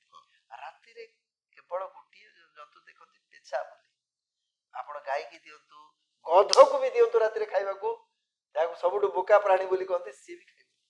ତାକୁ ନନଭେଜ ଖାଇବାକୁ ଦିଅନ୍ତୁ, ସେ ଖାଇବନି। କାହିଁକି ନା ସିଏ ଜାଣିଛି ତାର ଆହାର। ତେଣୁ ଯଦି ବଡିରେ ଟ୍ୟୁମର ରହିଛି, ସେ ଏକା ଜିନିଷ ଆପଣ ଧନିଆ ପତ୍ର, ପୋଦନା ପତ୍ର, ଭେରସୁଙ୍ଗା ପତ୍ର, ତା ସାଙ୍ଗରେ କଞ୍ଚା ହଳଦୀ ଖଣ୍ଡେ ବାଟି ଦିଅନ୍ତୁ, ବାଟିକିରି 7 ଦିନ ପିଆଇ ଦିଅନ୍ତୁ। 4 ଦିନ ଭିତରେ ଆପଣଙ୍କ ଟ୍ୟୁମର ଯୋଉଠି ଫୁଲାଫୁଲି ହେଇଥିବ ସେ ପଳେଇବ। 7 ଦିନ ୟାକୁ ଖାଆନ୍ତୁ। ଇଏ ହେଲା ଡିଟକ୍ସିଫିକେସନର ଆଉ ଗୋଟେ ପ୍ରକ୍ରିୟା। ଆଉ ସବୁଠୁ ବଢିଆ ପ୍ରକ୍ରିୟା ହଉଛି ଯୋଉଟା ଇଜିଲି ଆକ୍ସେସିବଲ, ଆପଣ ପରୀକ୍ଷା ବି କରିକି ଘରେ ଦେଖିପାରିବେ, ଯଜ୍ଞର ଭସ୍ମ। ଯୋଉ ଯଜ୍ଞ ଘରେ ଯଜ୍ଞ ଯୋଉ ହୁଏ। ଯୋଉ ଯଜ୍ଞ ହୁଏ, ଔଷଧୀୟ ବନସ୍ପତି ଇତ୍ୟାଦି ଦେଇକିରି ଯୋଉ ଯଜ୍ଞ ଆମେ କରନ୍ତି, ମୁଁ ପ୍ରତ୍ୟେକ ଦିନ ମୋ ଘରେ ବୈଦିକ ଯଜ୍ଞ କଲେ ବାହାରେ। ଆଜି ବି ଦେଖନ୍ତୁ, ଏଠି ଦର୍ଶକ ବନ୍ଧୁ ଆପଣ ବି ଦେଖନ୍ତୁ, କଳା ଟୀକା ଥିବ, ଯଜ୍ଞ କରିକି କଳା ଟୀକା ଲଗେଇକି ଆସିଛି। ତ ଯଜ୍ଞ ଭସ୍ମର ଯଦି ସେବନ ଆପଣ କରୁଛନ୍ତି, ରାତିରେ 1 ଚାମଚ ତାକୁ ଗୋଟେ ଗ୍ଲାସ ପାଣିରେ ଭିଜେଇ ଦେଲେ, ସକାଳୁ ତାକୁ ଡବଲ କପଡାରେ, ଧୋତି କପଡା ଯୋଉ କପଡାରେ ତାକୁ ଛାଣିଦେଲେ, ସେଇ ପାଣିଟିକୁ ପିଇ ଦିଅନ୍ତୁ, କମ୍ପ୍ଲିଟ ଡିଟକ୍ସିଫିକେସନ ହେଇଯିବ। ତାକୁ ଆପଣ କରିକି ଦେଖନ୍ତୁ। ବଢିଆ technique। ହଁ, ଏ ଟେକ୍ନିକ ଅଛି। ଯଦି ଆପଣ ଭସ୍ମ ଚାହିଁବେ, ମୁଁ ଭର୍ତ୍ତି କରିକି ଡବା ରଖିଛି, ଆପଣଙ୍କୁ ବି ଦେବି, ଆପଣ ପିଅନ୍ତୁ। ଆଉ ସାର୍ ଏବେ ଜାଣିବାକୁ ଚାହିଁବି କି ଆମ ଆଖପାଖ ଯେମିତି ଘରେ ଆମର ଜିରା ଅଛି, ଘରେ ଆମର ଯୋଉଟା ଜୁଆଣି ଅଛି, ହଳଦୀ ଅଛି, ଆହୁରି ବିଭିନ୍ନ ପ୍ରକାର ଯେମିତି ଏଇ ଦେଖନ୍ତୁ, ତେଜପତ୍ର ବଢିଆ ଅଛି, କଥା କହିଲେ ଡାଲଚିନି ଆପଣ। ଅଛି। ଆପଣ ଥଣ୍ଡା ପାଇଁ ତ କହିଦେଲି ପ୍ରାୟ ଜିନିଷ, ହଁ, ତେଜପତ୍ର, ଗୋଲମରିଚ, ଶୁଣ୍ଠି ବି ଅଛି, ପକେଇଦେବେ, ହଁ, ଅଦା ପକେଇଦେଲେ, ତୁଳସୀ ପତ୍ର ପକେଇଦେଲେ, ତେଜପତ୍ର ପକେଇଦେଲେ, ୟାକୁ କାଢା ପ୍ରାୟ ସମସ୍ତେ ଶିଖି ଯାଇଛନ୍ତି। ହଳଦୀ, ଶୁଣ୍ଠି, ମେଥି 100 ଗ୍ରାମ ଏବଂ ଅଶ୍ୱଗନ୍ଧା ଚୂର୍ଣ୍ଣ 50 ଗ୍ରାମ, ଆକୁ ମିଶେଇକି ରଖିଦିଅନ୍ତୁ। ଆକୁ ମିଶେଇକି ରଖିଦିଅନ୍ତୁ, ଖାଇବାର ଅଧଘଣ୍ଟା ପରେ ଉଷୁମ ପାଣିରେ ସେବନ କରନ୍ତୁ। ଆଚ୍ଛା, ଯେତେ ପ୍ରକାର ବାତ ଦୋଷ ହଉଛି, ପେନ୍ ଫେନ୍ ହଉଛି, 7 ରୁ 10 ଦିନ ଭିତରେ ଚାଲିଯିବ। ଏଲୋଭେରାର ଘି କୁଆଁରୀ ଘରେ ସମସ୍ତେ ଲଗାଉଛନ୍ତି। ହଁ, ଘି କୁଆଁରୀ ଯଦି ଖାଉଛନ୍ତି, ଖାଇଲେ ପେଟ ସଫା, ଲଗେଇଲେ ମୁହଁ ସଫା। ତେଣୁ ଏଲୋଭେରାର ପ୍ରୟୋଗ କରନ୍ତୁ। ତୁଳସୀର 5ଟି ପତ୍ର ଯଦି ଆପଣ ଖାଉଛନ୍ତି, ଆଣ୍ଟି ଅକ୍ସିଡାଣ୍ଟ ଭାବରେ ତାହା କାର୍ଯ୍ୟ କରେ। ତାକୁ ଚୋବେଇବେନି, ସିଧା ତାକୁ 5ଟି ପତ୍ରକୁ ଟିକେ ମଳିଦେଲେ, ଖାଇଦେଲେ, ପାଣି ଟିକେ ପିଇଦେଲେ, ଡାଇରେକ୍ଟ ସିଯିବ। ତ ଆମ ଘରେ ଅଛି ଯୋଉ ଜିରା ସୋରିଷ କଥା କହୁଥିଲେ, ଆଜ୍ଞା, ଜିରା, ଧନିଆ, ଆଜ୍ଞା, ପାନମଧୁରୀ। ଆଜ୍ଞା, ପୁଣି ଥରେ କହୁଛି, ଜିରା, ଧନିଆ, ପାନମଧୁରୀ, ମେଥି, ଜୁଆଣି, ଇଏ ପଞ୍ଚାମୃତ। ଏ 5ଟି ଅମୃତକୁ 1 ଚାମଚ ରାତିରେ ଭିଜେଇ ଦିଅନ୍ତୁ 2 ରୁ 3 ଲିଟର ପାଣିରେ, ସକାଳକୁ ଛାଣି ଦିଅନ୍ତୁ, ସେଇ 2-3 ଲିଟର ବୋତଲରେ ଭରି ଦିଅନ୍ତୁ। ଦିନ ଯାକ ସେଇ ପଞ୍ଚାମୃତର ପାଣି ପିଇକି ଆପଣ ଉପାସ କରିପାରିବେ। ସାଦା ପାଣି ଅପେକ୍ଷା ଏଇ ପାଣି ପିଅନ୍ତୁ। ଲେମନ ହନି ୱାଟର ପିଅନ୍ତୁ, ଉପବାସ କରନ୍ତୁ। ସମ୍ପ ହନି, ସମ୍ପ ମାନେ ପାନମଧୁରୀ, स्वम्प हनीर पानी रे आपण करि परिबे उपवास उपवास करंतु बंधुगण आपण मैक्सिमम रोगरु मुक्ति पाई जिवे उपवास रो संज्ञा जानतु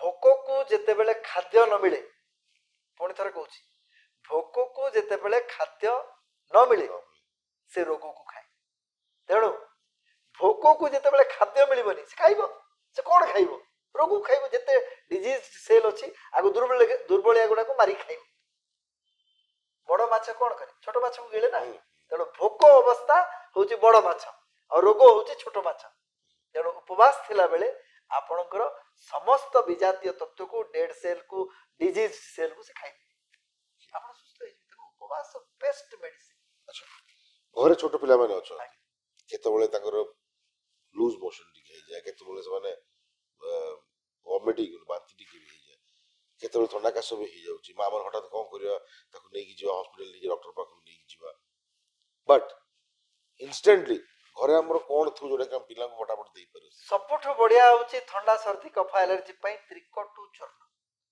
त्रिकटु होची गोलमरीच त्रिकटु चूर्ण होची गोलमरीच सुंठी पिपली ए तीनोटी जाक द्रव्य को आपण चूर्ण करिक रखंतु किबा त्रिकटु चूर्ण आयुर्वेद स्टोर रे भी मिलुची पतंजलि स्टोर रे भी मिलुची त्रिकटु चूर्ण आनंतु ताकू टिके महुरे से गुंड को टिके पकई दियंतु 2 ग्राम करिके ताकू एमती जिभारे चटई चटई दियंतु 2 रु 3 थर देइथिबे छोट पिलार ठंडा सर्दी एलर्जी भलो होई जिवो गोटे श्वासरी प्रवाही तरल आसुची सेही समय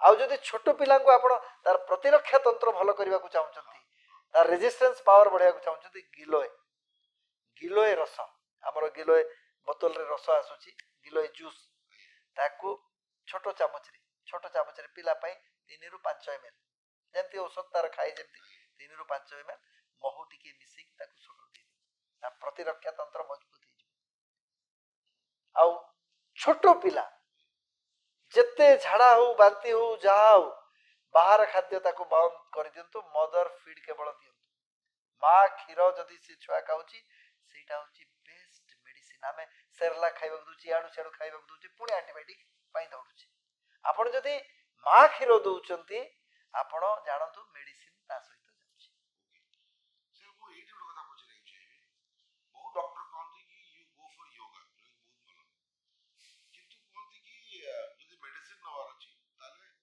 एलोपैथी इज बेस्ट कि यदि हम देखिबा हम पूर्वज जो माने भाबु कि 400 500 कि 600 वर्ष पूर्व कोन होते किसे नथला ये तो 250 वर्ष रो हां तो सेतबळे लोक माने कोन करथि एई जिंस जा कहली एई जिंस ही खाउतले आउ गोटे बड़ जिंस गुरु भाई जे से माने शुद्ध खाउतले बारी रे साग खुंटी की खाउतले बारी रु ऑर्गेनिक गाई थिला क्षीर खाउतले घियो खाउतले गोबर खत दे धान अमल करूतले आज तो आमे खाउचे विष पिउचे विष नउचे विष जीवा तो जीवा कुआडे निस्तार नाही पुणी थर कहूची आमे खाउचे विष पिउचे विष नउचे विष जीवत व्यक्ति जीव कुआडे निस्तार नाही तेणु जोगम शरणम गच्छामि नान्य पंथा विद्यते आ उपाय नाही किछि जोगर शरण को आसीबा को पड़िबो आपण चालंतु बुलंतु दौड़ंतु खेलंतु जिम जानतु संतरण करंतु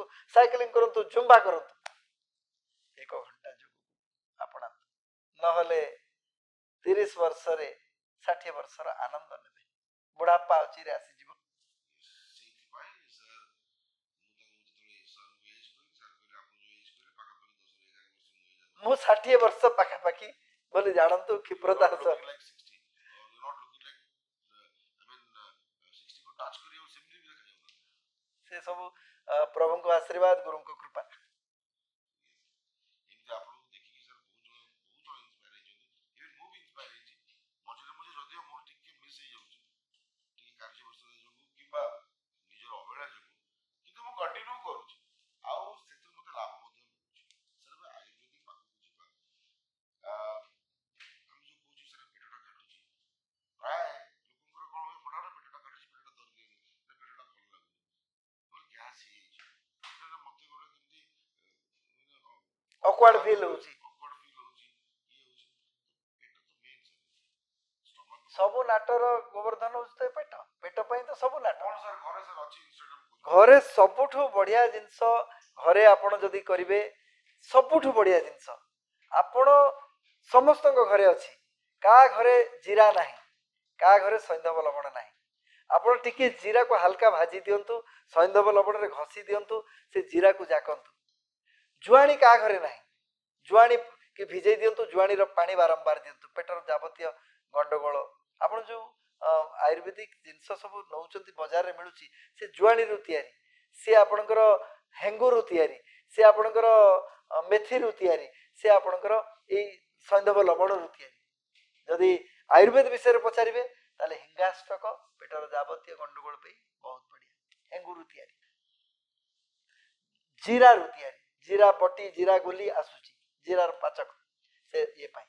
ଆଉ ସବୁଠୁ ବଢିଆ ହଉଛି ଶୋଧିତ ହରଡ଼, ଯୋଉ ହରଡ଼ ହରିଡ଼ା ଯାହାକୁ ଆମେ କହନ୍ତି, ସେ ହରିଡ଼ା ଆପଣଙ୍କର ପେଟକୁ ସଫା କରିବାରେ ଗୋଟେ ମୂଳ ଘଟକ କାମ କରେ। ଛୋଟିଆ ହରିଡ଼ା, ଗୋଟେ ବଡ ହରିଡ଼ା ମିଳେ, ଗୋଟେ ଛୋଟ ହରିଡ଼ା ଯାହାକୁ ଜଙ୍ଗି ହରିଡ଼ା କୁହାଯାଏ, ତାକୁ ଆଗେ ଆପଣ ଜଡ଼ା ତେଲରେ ଭାଜି ଦିଅନ୍ତୁ। ଜଡ଼ା ତେଲ ତ ଜାଣୁଥିବେ, ଜଡ଼ା ତେଲରେ ହିନ୍ଦୀରେ ତାକୁ ଏରଣ୍ଡ ତେଲ କହନ୍ତି, ଜଡ଼ା ତେଲରେ ତାକୁ ଭାଜି ଦିଅନ୍ତୁ, ଚୂର୍ଣ୍ଣ କରିକି ରଖିଦିଅନ୍ତୁ, ଘରେ ତିଆରି କରନ୍ତୁ, କୌଣସି ଚୂର୍ଣ୍ଣ ଖାଇବା ଆବଶ୍ୟକତା ନାହିଁ, ଆପଣ 3 ରୁ 5 ଗ୍ରାମ ରାତିରେ ଉଷୁମ ପାଣିରେ ଖାଇଦିଅନ୍ତୁ, ସକାଳୁ ଆଜ୍ଞା ଆଉ ବାଟ ପାଇବେନି, ଆପଣ ପୁରା ପରିଷ୍କାର ହେଇଯିବ, ଆପଣଙ୍କର ଶୌଚ ଏକଦମ ବଢିଆ ହେଇଯିବ। ତ ଆମ ଘରେ ସବୁ ଔଷଧ ଅଛି, ବହୁତ ଯଦି ଜରୁରୀ ନାହିଁ ଆୟୁର୍ବେଦର ବି ପ୍ରୟୋଗ କରିବା ନାହିଁ, ଘରେ ଆମେ ପ୍ରଥମେ ଚେଷ୍ଟା କରିବା, ତାପରେ ଆୟୁର୍ବେଦକୁ ଯିବା। ସାର୍ ମାନେ ପ୍ରକୃତି ଆମକୁ ଗୋଟେ ଏଇ ଯୋଉ ଆମ ଶରୀର ଦେଇଛି ଏବଂ ମାନବ ହଉଛି ଶ୍ରେଷ୍ଠ ସୃଷ୍ଟି, ତାର ସବୁଠୁ ଭଲ ଜିନିଷ ହଉଛି କଣ? ଯଦି ବହୁତ ଜଣ କହିବେ କି ନାଇଁ ଆମକୁ ବ୍ରେନ୍ ଦିଆଯାଇଛି, ଆମେ ବୁଝିପାରୁଛୁ, କଥା କହିପାରୁଛୁ, କିନ୍ତୁ ସବୁ ଜିନିଷ ଆମେ ଦେଖିପାରୁଛୁ। ଏଇ ଆଖି କଣ ହୁଏ, ଧୀରେ ଧୀରେ ଧୀରେ 40 ପ୍ଲସ୍ 45 50 ହେଲା ବେଳକୁ କଣ ହୁଏ, ଧୀରେ ଧୀରେ ଧୀରେ ଟିକେ ଆମକୁ କୋଉଠି ନା କୋଉଠି ଲାଗି ଆମେ ଚଷମା ୟୁଜ୍ କରୁଛୁ। ଆପଣ ସାର୍ କିଛି ଅଛି? ଆଖି ପାଇଁ ଶ୍ରେଷ୍ଠ ଆକୁପ୍ରେସର ପଏଣ୍ଟ ହଉଛି ଏଇଠି, ଏ ବିଶି ଆଙ୍ଗୁଠି ଆଉ ମଝି ଆଙ୍ଗୁଠିର ଯୋଉ ଗ୍ୟାପ୍ ଅଛି, ଏଇ ପଏଣ୍ଟ ଟିକେ 5 ମିନିଟ୍ ପ୍ରେସର ଦିଅନ୍ତୁ। ଅଁଳା କୌଣସି ନା କୌଣସି ପ୍ରକାରେ ଆପଣ ନିଅନ୍ତୁ, ଆପଣ ଜାଣିଲେ ଆଶ୍ଚର୍ଯ୍ୟ ହେବେ, ଆମ ଘରେ ମୋ ଭାଇଙ୍କର ବହୁତ ମୋଟା ଫ୍ରେମର ଚଷମା, ଭଉଣୀର ବି ମୋର ବହୁତ ମୋଟା ଫ୍ରେମର ଚଷମା, କିନ୍ତୁ ମୁଁ ଏ ଚଷମା, ଏ ଯୋଉ ଚଷମାଟି ଆପଣ ଦେଖୁଛନ୍ତି, ଆକୁ ଯଦି ମୁଁ ଖୋଲି ବି ଦେବି ମତେ କିଛି ଫରକ ପଡିବନି, ଇଏ 0.25, ମୁଁ ଆକୁ ପିନ୍ଧେଇ ନାହିଁ, କିନ୍ତୁ ଡକ୍ଟର କହିଲେ 0.25, ଯୋଉଠି ଆମ ଘରେ 13 14 ମାଇନସ୍ ଅଛି, ମୋର 0.25, ଆକୁ ଡାକ୍ତର କହିଲେ ପିନ୍ଧି ବି ପାରନ୍ତି ନ ପିନ୍ଧି ପାରନ୍ତି, ଆଖିରେ ଧୂଳି ଫଳି ପଡିଯିବ, କୋଉଠି ଯିବା ଆସିବା କରୁଛୁ, ପଲ୍ୟୁସନ ଅବସ୍ଥା ଦେଖିଛନ୍ତି, ତେଣୁ ମୁଁ ଆକୁ ପ୍ରତୀକାତ୍ମକ ଭାବରେ ପିନ୍ଧୁଛି, କିନ୍ତୁ ମୋର 0.25, ଏବଂ ଆପଣ ଏବେ ବହି ଆଣନ୍ତୁ, ମୁଁ ସାଙ୍ଗେ ସାଙ୍ଗେ ବିନା ଚଷମାରେ ପଢିବି। ଆପଣ ଅଁଳାର ପ୍ରୟୋଗ କରନ୍ତୁ ଏବଂ ଏଇ ଆକୁପ୍ରେସର ପଏଣ୍ଟକୁ ଆପଣ ପ୍ରେସର ଦିଅନ୍ତୁ, ହଁ, ଏବଂ ଅନୁଲୋମ ବିଲୋମ କରନ୍ତୁ, ଅନୁଲୋମ ବିଲୋମ 10-10 ମିନିଟ୍ କରନ୍ତୁ, 5-5 ମିନିଟ୍ 10-10 ମିନିଟ୍, ତା ଦ୍ୱାରା ଡେଲି ଆମେ ମ୍ୟାକ୍ସ ଟୁ ମ୍ୟାକ୍ସ 20-25 ମିନିଟ୍ ଯଦି ଆମେ ଦେଲେ ସମ୍ପୂର୍ଣ୍ଣ ବଡି ପ୍ୟାକେଜ ହେଇଯିବ। ଆଉ କେତେ ସୁବିଧାରେ ଆପଣ ପାଇବେ ପ୍ୟାକେଜ। ଯଦି 15ରୁ 20 ମିନିଟ୍ ଆମ ପାଖରେ ସମୟ ନାହିଁ, ତାହେଲେ ଆମ ପାଖରେ ସମୟ ଅଛି ବଡ଼ ବଡ଼ ହସ୍ପିଟାଲ ଯିବା ପାଇଁ, ସେମାନେ ଅପେକ୍ଷା କରିଛନ୍ତି ଆପଣଙ୍କୁ ଲୁଟିବା ପାଇଁ। ଆଚ୍ଛା ସାର୍, ଏଇଟା ଗୋଟେ କଥା ପଚାରିବାକୁ ଚାହିଁବି, ଆପଣଙ୍କ ଯୋଉ କ୍ୟାମ୍ପ ହୁଏ ସେଥିରେ ଆମର ଯିଏ ଡକ୍ଟର୍ସ ମାନେ ଅଛନ୍ତି, ଆୟୁର୍ବେଦିକ ଡକ୍ଟର, ଆଜ୍ଞା, ଯୋଉମାନେ ହସ୍ପିଟାଲ୍ସ ଅଛନ୍ତି, ସେମାନେ ବି ସାର୍ ଧୀରେ ଧୀରେ ଆପଣେଇଲେଣି ଆୟୁର୍ବେଦର ଯୋଉମାନେ ଡକ୍ଟର, ଆମେ ପତଞ୍ଜଳିର ବିଶେଷ ଭାବରେ ଯୋଉମାନେ ଡକ୍ଟର, ଆୟୁର୍ବେଦିକରେ ଯୋଉମାନେ ଏଲୋପାଥିକ କଥା କହୁଛନ୍ତି, ଏଲୋପାଥିକରେ ଅନେକ ଡକ୍ଟର ଏମିତି ଅଛନ୍ତି ଯୋଉମାନେ ଆଜି ତାଙ୍କର ମେଡିକାଲ ପ୍ରେସକ୍ରିପସନରେ ଲେଖୁଛନ୍ତି ଟେକ୍ ଡିପ୍ ବ୍ରିଦିଂ, ଯୋଗ ଲେଖିଦେଲେ ତ ପାଠଟା ଅଲଗା ହେଇଯିବ ନା, ଟେକ୍ ଡିପ୍ ବ୍ରିଦିଂ, ଏଇ ତ ଯୋଗ, ଏଇ ତ ପ୍ରାଣାୟାମ, ତେଣୁ ଡିପ୍ ବ୍ରିଦିଂ ଲେଖୁଛନ୍ତି। ଆପଣ ଜାଣିଲେ ଆଶ୍ଚର୍ଯ୍ୟ ହେବେ, କହିବା ଉଚିତ ହବ କି ନ ହବ, ଆମର ସମ୍ ହସ୍ପିଟାଲରୁ ଆସିଲା ବେଳେ ଫାୟାର ଷ୍ଟେସନ ଛକ ପର୍ଯ୍ୟନ୍ତ ଡାହାଣ ପଟେ ଗୋଟିଏ ଆମର ପତଞ୍ଜଳିର ଷ୍ଟୋର ଅଛି, ପ୍ରାୟତଃ ସମ୍ ହସ୍ପିଟାଲର ଡକ୍ଟର ମାନେ ରାତିରେ ନିଜ ପାଇଁ, ପିଲାଙ୍କ ପାଇଁ ଆୟୁର୍ବେଦ ଔଷଧ ନେଇକି ଯାଆନ୍ତି। ତେଣୁ ପ୍ରେସ୍କ୍ରିପସନ ବୃତ୍ତି ଦୃଷ୍ଟିରୁ କରନ୍ତି କିନ୍ତୁ ନିଜେ ନିଜ ପିଲାଙ୍କ ପାଇଁ ଆୟୁର୍ବେଦ ଦିଆ ଗୋଟେ ଶୁଭ ସଂକେତ।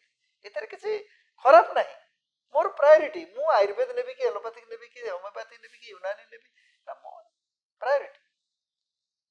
ସାର୍ ଏବେ ଆଜିକା ଡେଟ୍ରେ ଲାଇଫଷ୍ଟାଇଲ ଡିଜିଜ୍ ବହୁତ ହଉଛି, ଯୋଉଠିକା ବେଶୀ ଫୁଡି ହେଇଯାଉଛୁ, ଆଗ ଅପେକ୍ଷା ବେଶୀ ପଇସା କମେଇଲଣି, ଷ୍ଟେଟସ୍ ଟିକେ ବଦଳିଗଲାଣି, ଆଉ ଆମେ ସାଇକେଲ ଚଲାଉନୁ, ଚାଲିକି ଯାଉନୁ, ଟୁ ହ୍ୱିଲର ନହେଲେ ଫୋର୍ ହ୍ୱିଲର ଯାଉଛୁ, ବଡିର ଝାଳ ଏତେ ବାହାରୁନି, ଟିକେ ସଫିଷ୍ଟିକେଟେଡ ଲାଇଫ ମେଣ୍ଟେନ୍ କରୁଛୁ, ପ୍ରାୟ ହେଇଗଲାଣି।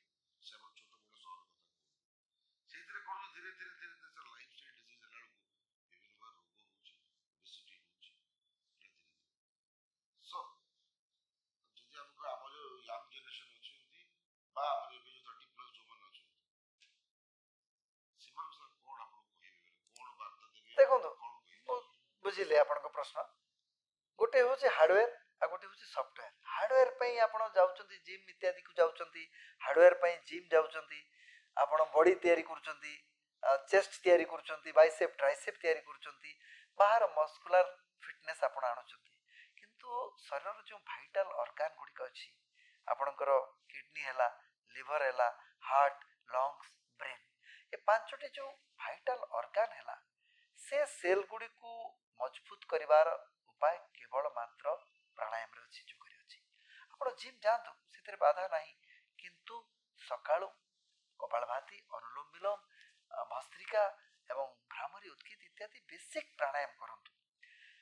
ଜିମ୍ ଯାଇ ଫିଟନେସ୍ ପାଇବା ଠିକ୍ ଅଛି, କିଛି ଦୃଷ୍ଟିରୁ ତାହା ଗ୍ରହଣୀୟ, କିନ୍ତୁ ଆକର୍ଷଣୀୟ ଚେହେରା ଆଉ ଭିତରେ ତମାମ ରୋଗ। ଆପଣ ଜିମ୍ ଯାଉଥିବା ପିଲା ଯେତେବେଳେ 2 ଦିନ କି 3 ଦିନ ଜିମ୍ ଯିବା ବନ୍ଦ କରିଦିଏ ଏବଂ ଗୋଟେ ଦୁଇଟି ଲୁଜ୍ ମୋସନ୍ ହେଇଯାଏ, ସବୁ ଧସିଯାଏ। ତେଣୁ ମୁଁ ପୁଣି ଥରେ କହିବି, ଆପଣ ସଫ୍ଟୱେୟାରକୁ ଯଦି ମଜବୁତ କରିବାକୁ ଚାହୁଁଛନ୍ତି, ଶରୀର ଭିତରେ ଥିବା ଭାଇଟାଲ ଅର୍ଗାନ ଗୁଡ଼ିକୁ ଯଦି ମଜବୁତ କରିବାକୁ ଚାହୁଁଛନ୍ତି, ପ୍ରାଣାୟାମର ଆଶ୍ରୟ ନିଅନ୍ତୁ, ତାପରେ ଅପସନାଲ ଆପଣ ଯାହା କରିବା କଥା କରନ୍ତୁ। ସାର୍ ଏବେ ବି ମନେ ଅଛି ସୂର୍ଯ୍ୟ ନମସ୍କାର ବହୁତ ଇଫେକ୍ଟିଭ ଆଉ ବହୁତ ବଢ଼ିଆ ଏକ୍ସରସାଇଜ, ସେଇଟା ସାର୍ ଟିକେ ହଁ, ଦେଖିବା ଆମେ ସୂର୍ଯ୍ୟ ନମସ୍କାର ଗୋଟେ କମ୍ପ୍ଲିଟ ବଡି ଏକ୍ସରସାଇଜ। ସୂର୍ଯ୍ୟ ନମସ୍କାର ମାତ୍ର 11ରୁ 21 ଥର ଜଣେ ବ୍ୟକ୍ତି ଯଦି କରିଦିଅନ୍ତି, ତାହେଲେ ଆପଣ 100% ବାହ୍ୟ ଫିଟନେସ୍ ପାଇଯିବେ। ମାନେ ଏଠୁ ଏ ଜଏଣ୍ଟଠୁ ଆରମ୍ଭ କରି ପ୍ରତ୍ୟେକ ଜଏଣ୍ଟକୁ ଆପଣ ଆଡ୍ରେସ୍ କରିବେ। ତା ପାଇଁ ଆମେ 6 ଫୁଟର ଜାଗା ଦରକାର, 6x3ର ଜାଗା। ଆମେ ସିଧା ଠିଆ ହେବା, ପଛକୁ ଯିବା, ଆଗକୁ ନେବା, ଗୋଡ଼ ପଛକୁ ଆଣିବା। ଏମିତି କରିବା ଦ୍ୱାରା ଆମେ କମ୍ପ୍ଲିଟ ବଡିକୁ ଏକ୍ସରସାଇଜ ପ୍ରୋଭାଇଡ କରନ୍ତି। କିନ୍ତୁ ମେନ୍ ଜିନିଷ ହେଉଛି ଯୋଉଟା ଆମକୁ ଦେହକୁ ଏନର୍ଜି ଦେଉଛି, ଆମ ଖାଇବାଟା। ମୁଁ ତ ଜାଣିଛି ସାର୍, ବ୍ରେକଫାଷ୍ଟ କିଙ୍ଗ ସାଇଜ୍ ଭଳିଆ ହେବା ଦରକାର, ତାପରେ ବ୍ରଞ୍ଚ ହେବ, ତାପରେ ଲଞ୍ଚ ହେବ, ତାପରେ ଟିକେ ହାଲକା ସ୍ନାକ୍ସ ହେବ, ଆଣ୍ଡ 7ଟା ପୂର୍ବରୁ ଆପଣ ଡିନର କରିଦେବେ। ସେଇଟା ମୁଁ ବୁଝିଲି। ଆଜିକା ଡେଟ୍ରେ ବିଭିନ୍ନ ପ୍ରକାରର ଖାଇବା ଆଭେଲେବଲ୍ ଅଛି, ବଜାରରେ କୁହନ୍ତୁ, ଘରେ ବି କୁହନ୍ତୁ। ଆଉ ଯେଉଁ ଲୋଭ, ସମସ୍ତଙ୍କର ଖାଇବା ପ୍ରତି ଗୋଟେ ଆସକ୍ତି ରହୁଛି। କେହି ଆମେ କହୁଛୁ ନାହିଁ, ଦେଖିଲେ ମୋତେ ଲୋଭ ଲାଗୁଛି, ମୁହଁରେ ପାଣି ଆସିଗଲା, ଆଣ୍ଡ ପେଟ ପାଇଁ ନାଟ। ତ ଇଏ ଇଆଡ଼େ ପେଟରେ ଭୋକ ଲାଗୁଥିବ, ଇଏ ଡାକୁଥିବ, ଗୋଟେ 2 ଦିନ ଆପଣ ଅଟକେଇ ଦେବେ, ସବୁଦିନ ଅଟକେଇ ପାରିବେ ନାହିଁ। ତ ମୋ କହିବା କଥା କି ଯେଉଁ ଆମେ କହୁଛୁ ଆପେଟାଇଟ୍ଟା ପରଫେକ୍ଟ ହେବା ଦରକାର, ବ୍ୟାଲେନ୍ସ ହେବା ଦରକାର। ସାର୍ କହିବାଟା ବହୁତ ଇଜି, କିନ୍ତୁ ଖାଇବାକୁ ଗୋଟେ ରେଷ୍ଟ୍ରିକ୍ସନରେ ରହିବା, ଖାଇବା ମେଣ୍ଟେନ୍ କରିବା, ତ ଏଇଟା ଗୋଟେ ଡିଫିକଲ୍ଟ। ତା ପାଇଁ କି ସାର୍ କିଛି ପ୍ରପର ଟେକ୍ନିକ୍ ଅଛି କି? ଜାଣିଲେ ଆଶ୍ଚର୍ଯ୍ୟ ହେବେ, ମୁଁ ସବୁ ଜିନିଷ ଖାଏ। ମୁଁ ଚାଟ ଖାଏ, ଗୁପଚୁପ ଖାଏ, ବରା ଖାଏ, ଦହିବରା ଖାଏ, ପୁରୀ ଆଳୁଦମ ଖାଏ, ସବୁ ଖାଏ। କିନ୍ତୁ ଗୋଟିଏ କଥା କହିବି ଆପଣଙ୍କୁ, ଆପଣ ରସଗୋଲା ଖାଇଥିବେ ଆଜ୍ଞା। ନିଶ୍ଚିତ। ଓଡ଼ିଶା ତ ଫେମସ୍ ରସଗୋଲା ପାଇଁ, ହଁ ଜଗନ୍ନାଥଙ୍କର ଭୋଗ ରସଗୋଲା। ହଁ ହଁ, ମାନଭଞ୍ଜନ ହେଇଛି ରସଗୋଲାରେ। ହଁ। ଆପଣ କେତେଟା ରସଗୋଲା ଖାଇଲେ ସନ୍ତୁଷ୍ଟି ହେଇ ଆସିବ କୁହନ୍ତୁ ମୋତେ, ଅନେଷ୍ଟଲି କୁହନ୍ତୁ। ମୁଁ ତ ରସଗୋଲା ଏତେ ପ୍ରିୟ ନୁହେଁ ମିଠା ଜିନିଷର। ଯଦି ଯିଏ ପ୍ରିୟ ତା ପାଇଁ କୁହନ୍ତୁ, ସେମାନେ ତ ମୁଁ ଦେଖିଛି 5-10ଟି ତ ଖାଇଦେବେ, ହଁ 4-5ଟା ଖାଇଥିଲି। ଖାଇଦିଅନ୍ତି। ଆପଣ ପ୍ରଥମ ରସଗୋଲାଟି ଖାଇବାରେ ଯେଉଁ ଆନନ୍ଦ ନେଇଥିବେ, ପଞ୍ଚମ ଆଉ 10ମ ରସଗୋଲାରେ ସେ ଆନନ୍ଦ ଥିବ କି? କୌଣସି ଜିନିଷ ନଥିବ। ଥିବ। ତାହେଲେ ମୁଁ ଯଦି ଗୋଟିଏ ରସଗୋଲାରେ ସମ୍ପୂର୍ଣ୍ଣ ଆନନ୍ଦ ପାଇପାରୁଛି ମୁଁ 10ଟା ଖାଇବି କାହିଁକି? ମୁଁ ଯଦି ଗୋଟିଏ କି ଦୁଇଟି ବରାରେ ସନ୍ତୁଷ୍ଟ ହେଇପାରୁଛି ମୁଁ 10ଟା 20ଟା ବରା ଖାଇବି କାହିଁକି? ମୋର ଛୋଟିଆ ଟେକ୍ନିକ୍, ଆପଣ ରସଗୋଲାଟିଏ ଖାଉଛନ୍ତି ତାକୁ ଟିକେ ଚିପୁଡ଼ି ଦିଅନ୍ତୁ। ଚିନି ରସଗୋଲା ତ ଖାଇବା ପାଇଁ ମୁଁ ମନା କରିବି, ଗୁଡ଼ ରସଗୋଲା ଖାଆନ୍ତୁ, ଖୋଜିକି ଖାଆନ୍ତୁ।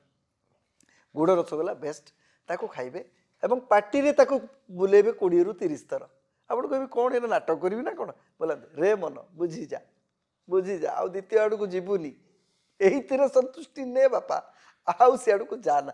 ଏଇଟା ମୁଁ ଆପଣଙ୍କୁ କହୁଛି ସିନା, ମନରେ ଏମିତି କଥାବାର୍ତ୍ତା ଚାଲିବ। ବୁଝିଯା ରେ ବାଇ ମନ ବୁଝେ ରେ, ଏବେ ଯଦି ନ ବୁଝୁଛୁ ଆଗକୁ ନାମ ନବୁ। ତେଣୁ ଏଇଭଳି ନିଜକୁ ନିଜେ ଯଦି ବୁଝେଇବା ଆରମ୍ଭ, ଆପଣଙ୍କୁ ସଂସାରରେ କେହି ଗୁରୁ ଭାଇ ବୁଝେଇ ପାରିବେନି। ଆପଣ ନିଜେ ନିଜକୁ ବୁଝେଇଲେ ଆପଣ ସେ ଦିଗରୁ ଫେରିବେ। କେହି ଆପଣ ୟେସ୍, ୱିଲ୍ ପାୱାରରେ ତ ଆଜି ଏଠି ଅଛନ୍ତି ଆପଣ। ମୁଁ କହୁଥିଲି ଆପଣଙ୍କୁ ଭୋଜନରେ ସକାଳୁ କଞ୍ଚାର ସେବନ କରନ୍ତୁ। ପୁଣି ଥରେ କହୁଛି, ସକାଳୁ କଞ୍ଚାର ସେବନ କରନ୍ତୁ। ସକାଳୁ କୁକ୍ଡ ଫୁଡ୍ ମୋଟେ ଖାଆନ୍ତୁ ନାହିଁ। ଯେମିତିକି ସ୍ପ୍ରାଉଟ୍ ଖାଇବେ, ସାଲାଡ଼ ଖାଇବେ, ଫ୍ରୁଟ୍ସ ଖାଇବେ, କେତେ ପ୍ରକାରର ବିଧି ବ୍ୟବସ୍ଥା ଅଛି। ସକାଳୁ ପୂର୍ଣ୍ଣ ଗୋଟେ ଫଳ ଖାଉନାହାନ୍ତି, ଅମୃତଭଣ୍ଡା ଗୋଟେ ଆଜି ଖାଇଦେଲେ ଖାଆନ୍ତୁ, କ'ଣ ଅସୁବିଧା ଅଛି? ନାଇଁ, ପୁରୀ ପରଟା କେତେବେଳେ ଡାକିବ? ସିଏ ଅକେଜନରେ ଡାକିବ। ଡେଲି ଯଦି ପୁରୀ ପରଟା ଖାଇବେ ତାହେଲେ ତ ମୋର ଉତ୍ତର ନାହିଁ ଆପଣଙ୍କୁ। ଆପଣ ସବୁଥିର ମଜା ସବୁବେଳେ ନେବାକୁ ଚାହୁଁଛନ୍ତି। ବାଜିଲା ରେ ଭାଇ ମନ ଏଥର ବୁଝି ଯାରେ, ପରଦିନ ଖାଇଥିଲୁ ଆଜି ଖା ନା, ସପ୍ତାହକୁ ଥରେ ଖା। ନା, ଆଗ ଆପଣ ସ୍ପ୍ରାଉଟ୍ ସକାଳୁ ଖାଇବେ। ସକାଳର ପୂର୍ତ୍ତି ସଦାବେଳେ 8ଟାରୁ 8:30 ବ୍ରେକଫାଷ୍ଟ। ଆପଣ ଫାଷ୍ଟକୁ ବ୍ରେକ୍ କରୁଛନ୍ତି, ତେଣୁ ସେଥିରେ ଆପଣ କଞ୍ଚା ମୁଗ, ବୁଟ, ଗଜା ଦେଖିଛନ୍ତି ସମସ୍ତେ, ସାଲାଡ଼ ତା ଦେହରେ ମିଶାଇ ଦିଅନ୍ତୁ। ଫ୍ରୁଟ୍ସ ନାହିଁ, ଆପଣ ଗଜା ମୁଗ, ଗଜା ବୁଟରେ କାକୁଡ଼ି, ଟମାଟୋ, ପିଆଜ ଯାହା ପାରିବେ ସେୟା ଆପଣ ମିଶାଇକି ଖାଆନ୍ତୁ। ସାଲାଡ଼ ତା ଭିତରେ ମିଶାନ୍ତୁ, ଗୋଲମରିଚ, ଜିରା ଗୁଣ୍ଡ ସେଥିରେ ପକାନ୍ତୁ, ଗ୍ରୀନ୍ ଲଙ୍କା ସେ ପକାନ୍ତୁ, ଧନିଆ ପତ୍ର ପକାନ୍ତୁ, ସୈନ୍ଧବ ଲବଣ ପକାନ୍ତୁ, ବ୍ଲାକ୍ ସଲ୍ଟ ପକାନ୍ତୁ, ଲେମ୍ବୁ ଚିପୁଡ଼ନ୍ତୁ। ମୋ ପାଟିରେ ତ ବର୍ତ୍ତମାନ ନାଳ ଆସିଲାଣି, କାହିଁକିନା ମୁଁ ଖାଉଛି, ମୁଁ ତା ସ୍ୱାଦ ଜାଣିଛି। ୟାଠୁ ବଢ଼ିଆ ସ୍ୱାଦ କେଉଁଠି ମିଳିବ କହିଲେ? ମୁଁ ଆପଣଙ୍କୁ ସେ ସ୍ୱାଦ ଦେଖେଇବି। ତାକୁ ପେଟେ ଖାଆନ୍ତୁ, ଆକଣ୍ଠ ଖାଆନ୍ତୁ, ବଢ଼ିଆ ମୋସନ ପରିଷ୍କାର କରିଦେବ ସିଏ। ଆଉ ଯେତିକି ଏନର୍ଜି ନେବା କଥା ଏନର୍ଜି ନେଇକି ୟାକୁ ଟାଇଟ୍ କରିଦେବ। ଇଏ ସକାଳୁ ସକାଳୁ କଞ୍ଚାରେ ଆରମ୍ଭ କରନ୍ତୁ। ଯେତେ ପାରୁଛନ୍ତି ଆଜି ଫଳ ଖାଇଦିଅନ୍ତୁ, କାଲି ସ୍ପ୍ରାଉଟ୍ ଖାଇଦିଅନ୍ତୁ, ଆଉ ଗୋଟେ ଦିନ ସାଲାଡ଼ ଖାଇଦିଅନ୍ତୁ, ପୁରା କିଙ୍ଗ ସାଇଜ୍ ସାଲାଡ଼, ଆପଣଙ୍କ ଭାଷାରେ କିଙ୍ଗ ସାଇଜ୍ ଖାଆନ୍ତୁ ହେଲା। ଦ୍ୱିପହରେ 1ରୁ 1:30 ଭିତରେ ଲଞ୍ଚ ଖାଆନ୍ତୁ। ଲଞ୍ଚରେ ଅନିବାର୍ଯ୍ୟ ରୂପରେ ମୁଗ ଡାଲି ରଖନ୍ତୁ। ଗୋଟା ମୁଗ, ଯେଉଁ ଆପଣ ଚୋପା ଲଗା ମୁଗ, ମୁଗ ଡାଲିଟାକୁ ଅନାୟାସରେ ରଖନ୍ତୁ। ସେ ସହଜ, ସୁଖପାଚ୍ୟ ଆଉ ମ୍ୟାକ୍ସିମମ୍ ଏନର୍ଜି ଲେଭେଲକୁ ସେ ବଢ଼ାଏ। ଯେତେ ପଲିସ୍ଡ ଡାଲି ଖାଉଛନ୍ତି ସେ ଆପଣଙ୍କୁ ସେଇ ପରିମାଣର ଏନର୍ଜି। ଆପଣ ତଡ଼କା କଲେ କେମିତି ଖାଆନ୍ତି? ସେଇ ମିଶି ମିକ୍ସ ଡାଲି କରି ଖାଆନ୍ତୁ, ମିକ୍ସ ଡାଲି ଖାଆନ୍ତୁ। ଏ ପଲିସ୍ଡ ତୁବର ଡାଲ ବା ଯେଉଁ କ'ଣ କହନ୍ତି ତାକୁ ଓଡ଼ିଆରେ, ହରଡ଼ ଡାଲି ଆବଶ୍ୟକ ହିଁ ନାହିଁ। ମୁଗ ଡାଲିକି ଭାଜିକି ଖାଆନ୍ତୁ ଏବଂ ପଲିସ୍ଡ ଡାଲି ଖାଆନ୍ତୁ ନାହିଁ।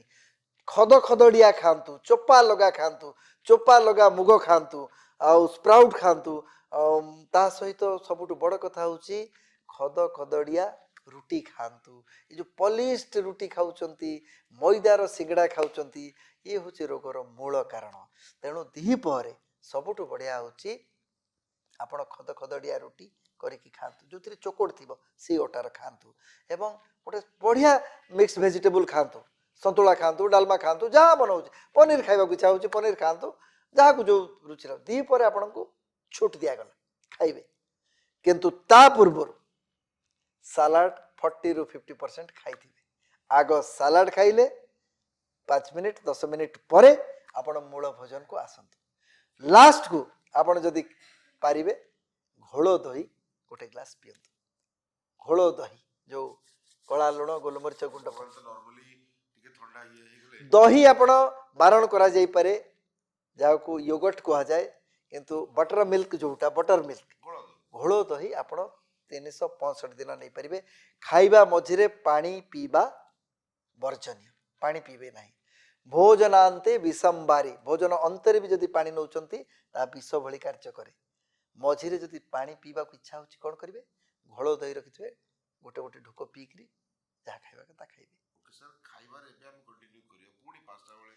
5टा बेले जदि इच्छा होची आपण सिजा बुट, सेई टाइम रे बेसी भोक लागे। सेही समय जदि भोक लागुची सिजा बुट खांतु, किंबा गोटे जदि रोसई घर पाखे अच्छी ताहले तो सुप करके खाई पारती।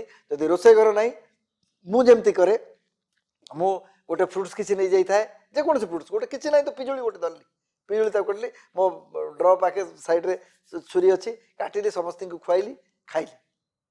No white food, no oily food, किसी नहीं, जंक फूड एगु अवॉइड करियो। गोटे चामच सकाळू घी पियंतु कहबाकू चाहिए। जदि वास्तव में सबू नली को चिकन करने को चाहते, शुद्ध गाई घी गोटे चामच उषुम करके पियंतु, बहलिया नुह, उषुम करके पियंतु गोटे चामच, बड़ चामच रे जो चामच आम खाती चामच पियंतु। गोटे चुटकी सैंधव लवण खातु, सैंधव लवण बा जोटा सेना नमक कहते ताकू खातु, एवं गोटे ग्लास गरम पानी पी दिंतु।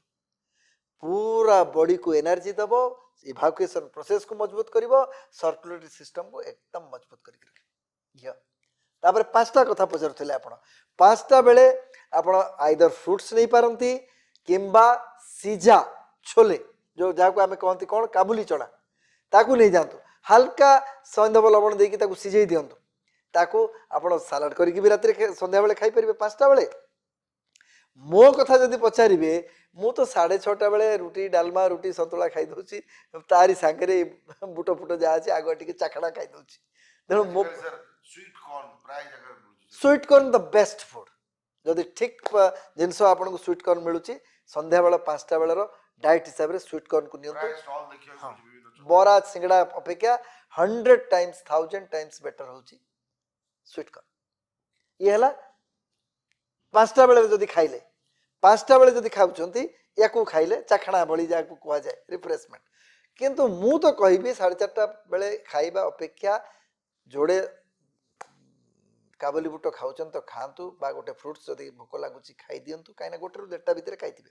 किंतु संध्या 6टा 6:30 7टा भितर भोजन करंतु, 7टा और सेड को दियंतु नहीं, कहीं ना डिनर रे कोन खाइबा दरकार। सबुठु बढ़िया एगेन सेही फॉर्मूला, दी पर आपण पनीर खातु, छतु खातु, मसला नवरत्न कुरमा खातु, सुविधा अनुसार जगी रखिकी खातु। मु तो तार पक्षधर नुहे, किंतु आपण कहले जीव तो मानबनी, स्वाद खातु। किंतु राति रे खबरदार, राति रे बॉइल्ड वेजिटेबल्स ही नेबे, आपण डालमा नहीं पारंती, संतुला नहीं पारंती, किंबा मिक्स्ड वेजिटेबल रो तरकारी नहीं पारंती।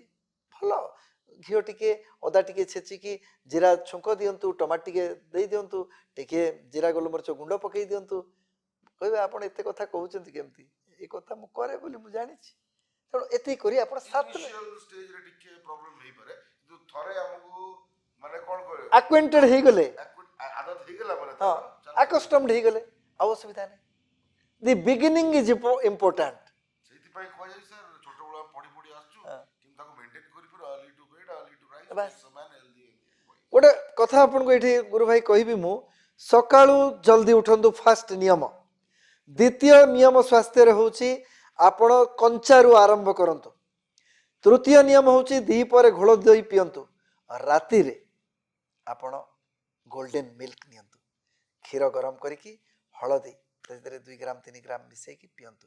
सकाळे पानी गरम पानी, दी पर बटर मिल्क घोळ दही, राति रे गोल्डन मिल्क, ये तीनोटी रो सेवन आपण निश्चित करंतु। ओके सर, आ गुटे इंपोर्टेंट कथा पानी इनटेक, पानीटा देहर गोटे मेडिसिन भलिया काम करे बोली कहते। जो मानकर पानी पिबा अभ्यास भलो, प्राय ताकर बहुत प्रकार रो पेट डिजीज कोन ठंडा थिबो, जो जाटी छोट मोट रोग सेटा भी होई नाही, कारण ताकर पानी इनटेक था। एटा केते तो सत 100% आम शरीर 70% होची जल। तेणु पानी रे शरीर तैयारी, आपण पानी जदि देबेनी ऑर्गन गुड़िक पोषण युक्त हबो केमती। तेणु आपण मने रखंतु बंधुगण, कम से कम शीत दिने 2.5 लीटर रु 3 लीटर पानी, ଏବଂ ଖରାଦିନେ 3 ରୁ 4 ଲିଟର 5 ଲିଟର ପାଣି ଆପଣଙ୍କର ଝାଳ ବହିବା ଅନୁସାରେ। ତେଣୁ ଗୋଟିଏ ନିୟମ ପାଳନ କରନ୍ତୁ ଜଳକୁ ନେଇକି। ଏଇ ପ୍ରସଙ୍ଗରେ କହିଲା ବେଳେ ଏ ସମ୍ପର୍କିତ ଆଉ ଗୋଟିଏ ବିଚାର ମନକୁ ଆସୁଛି। ସକାଳେ ପ୍ରଥମେ ଝାଳରେ ସ୍ନାନ, ତାପରେ ଜଳରେ ସ୍ନାନ କରିବେ।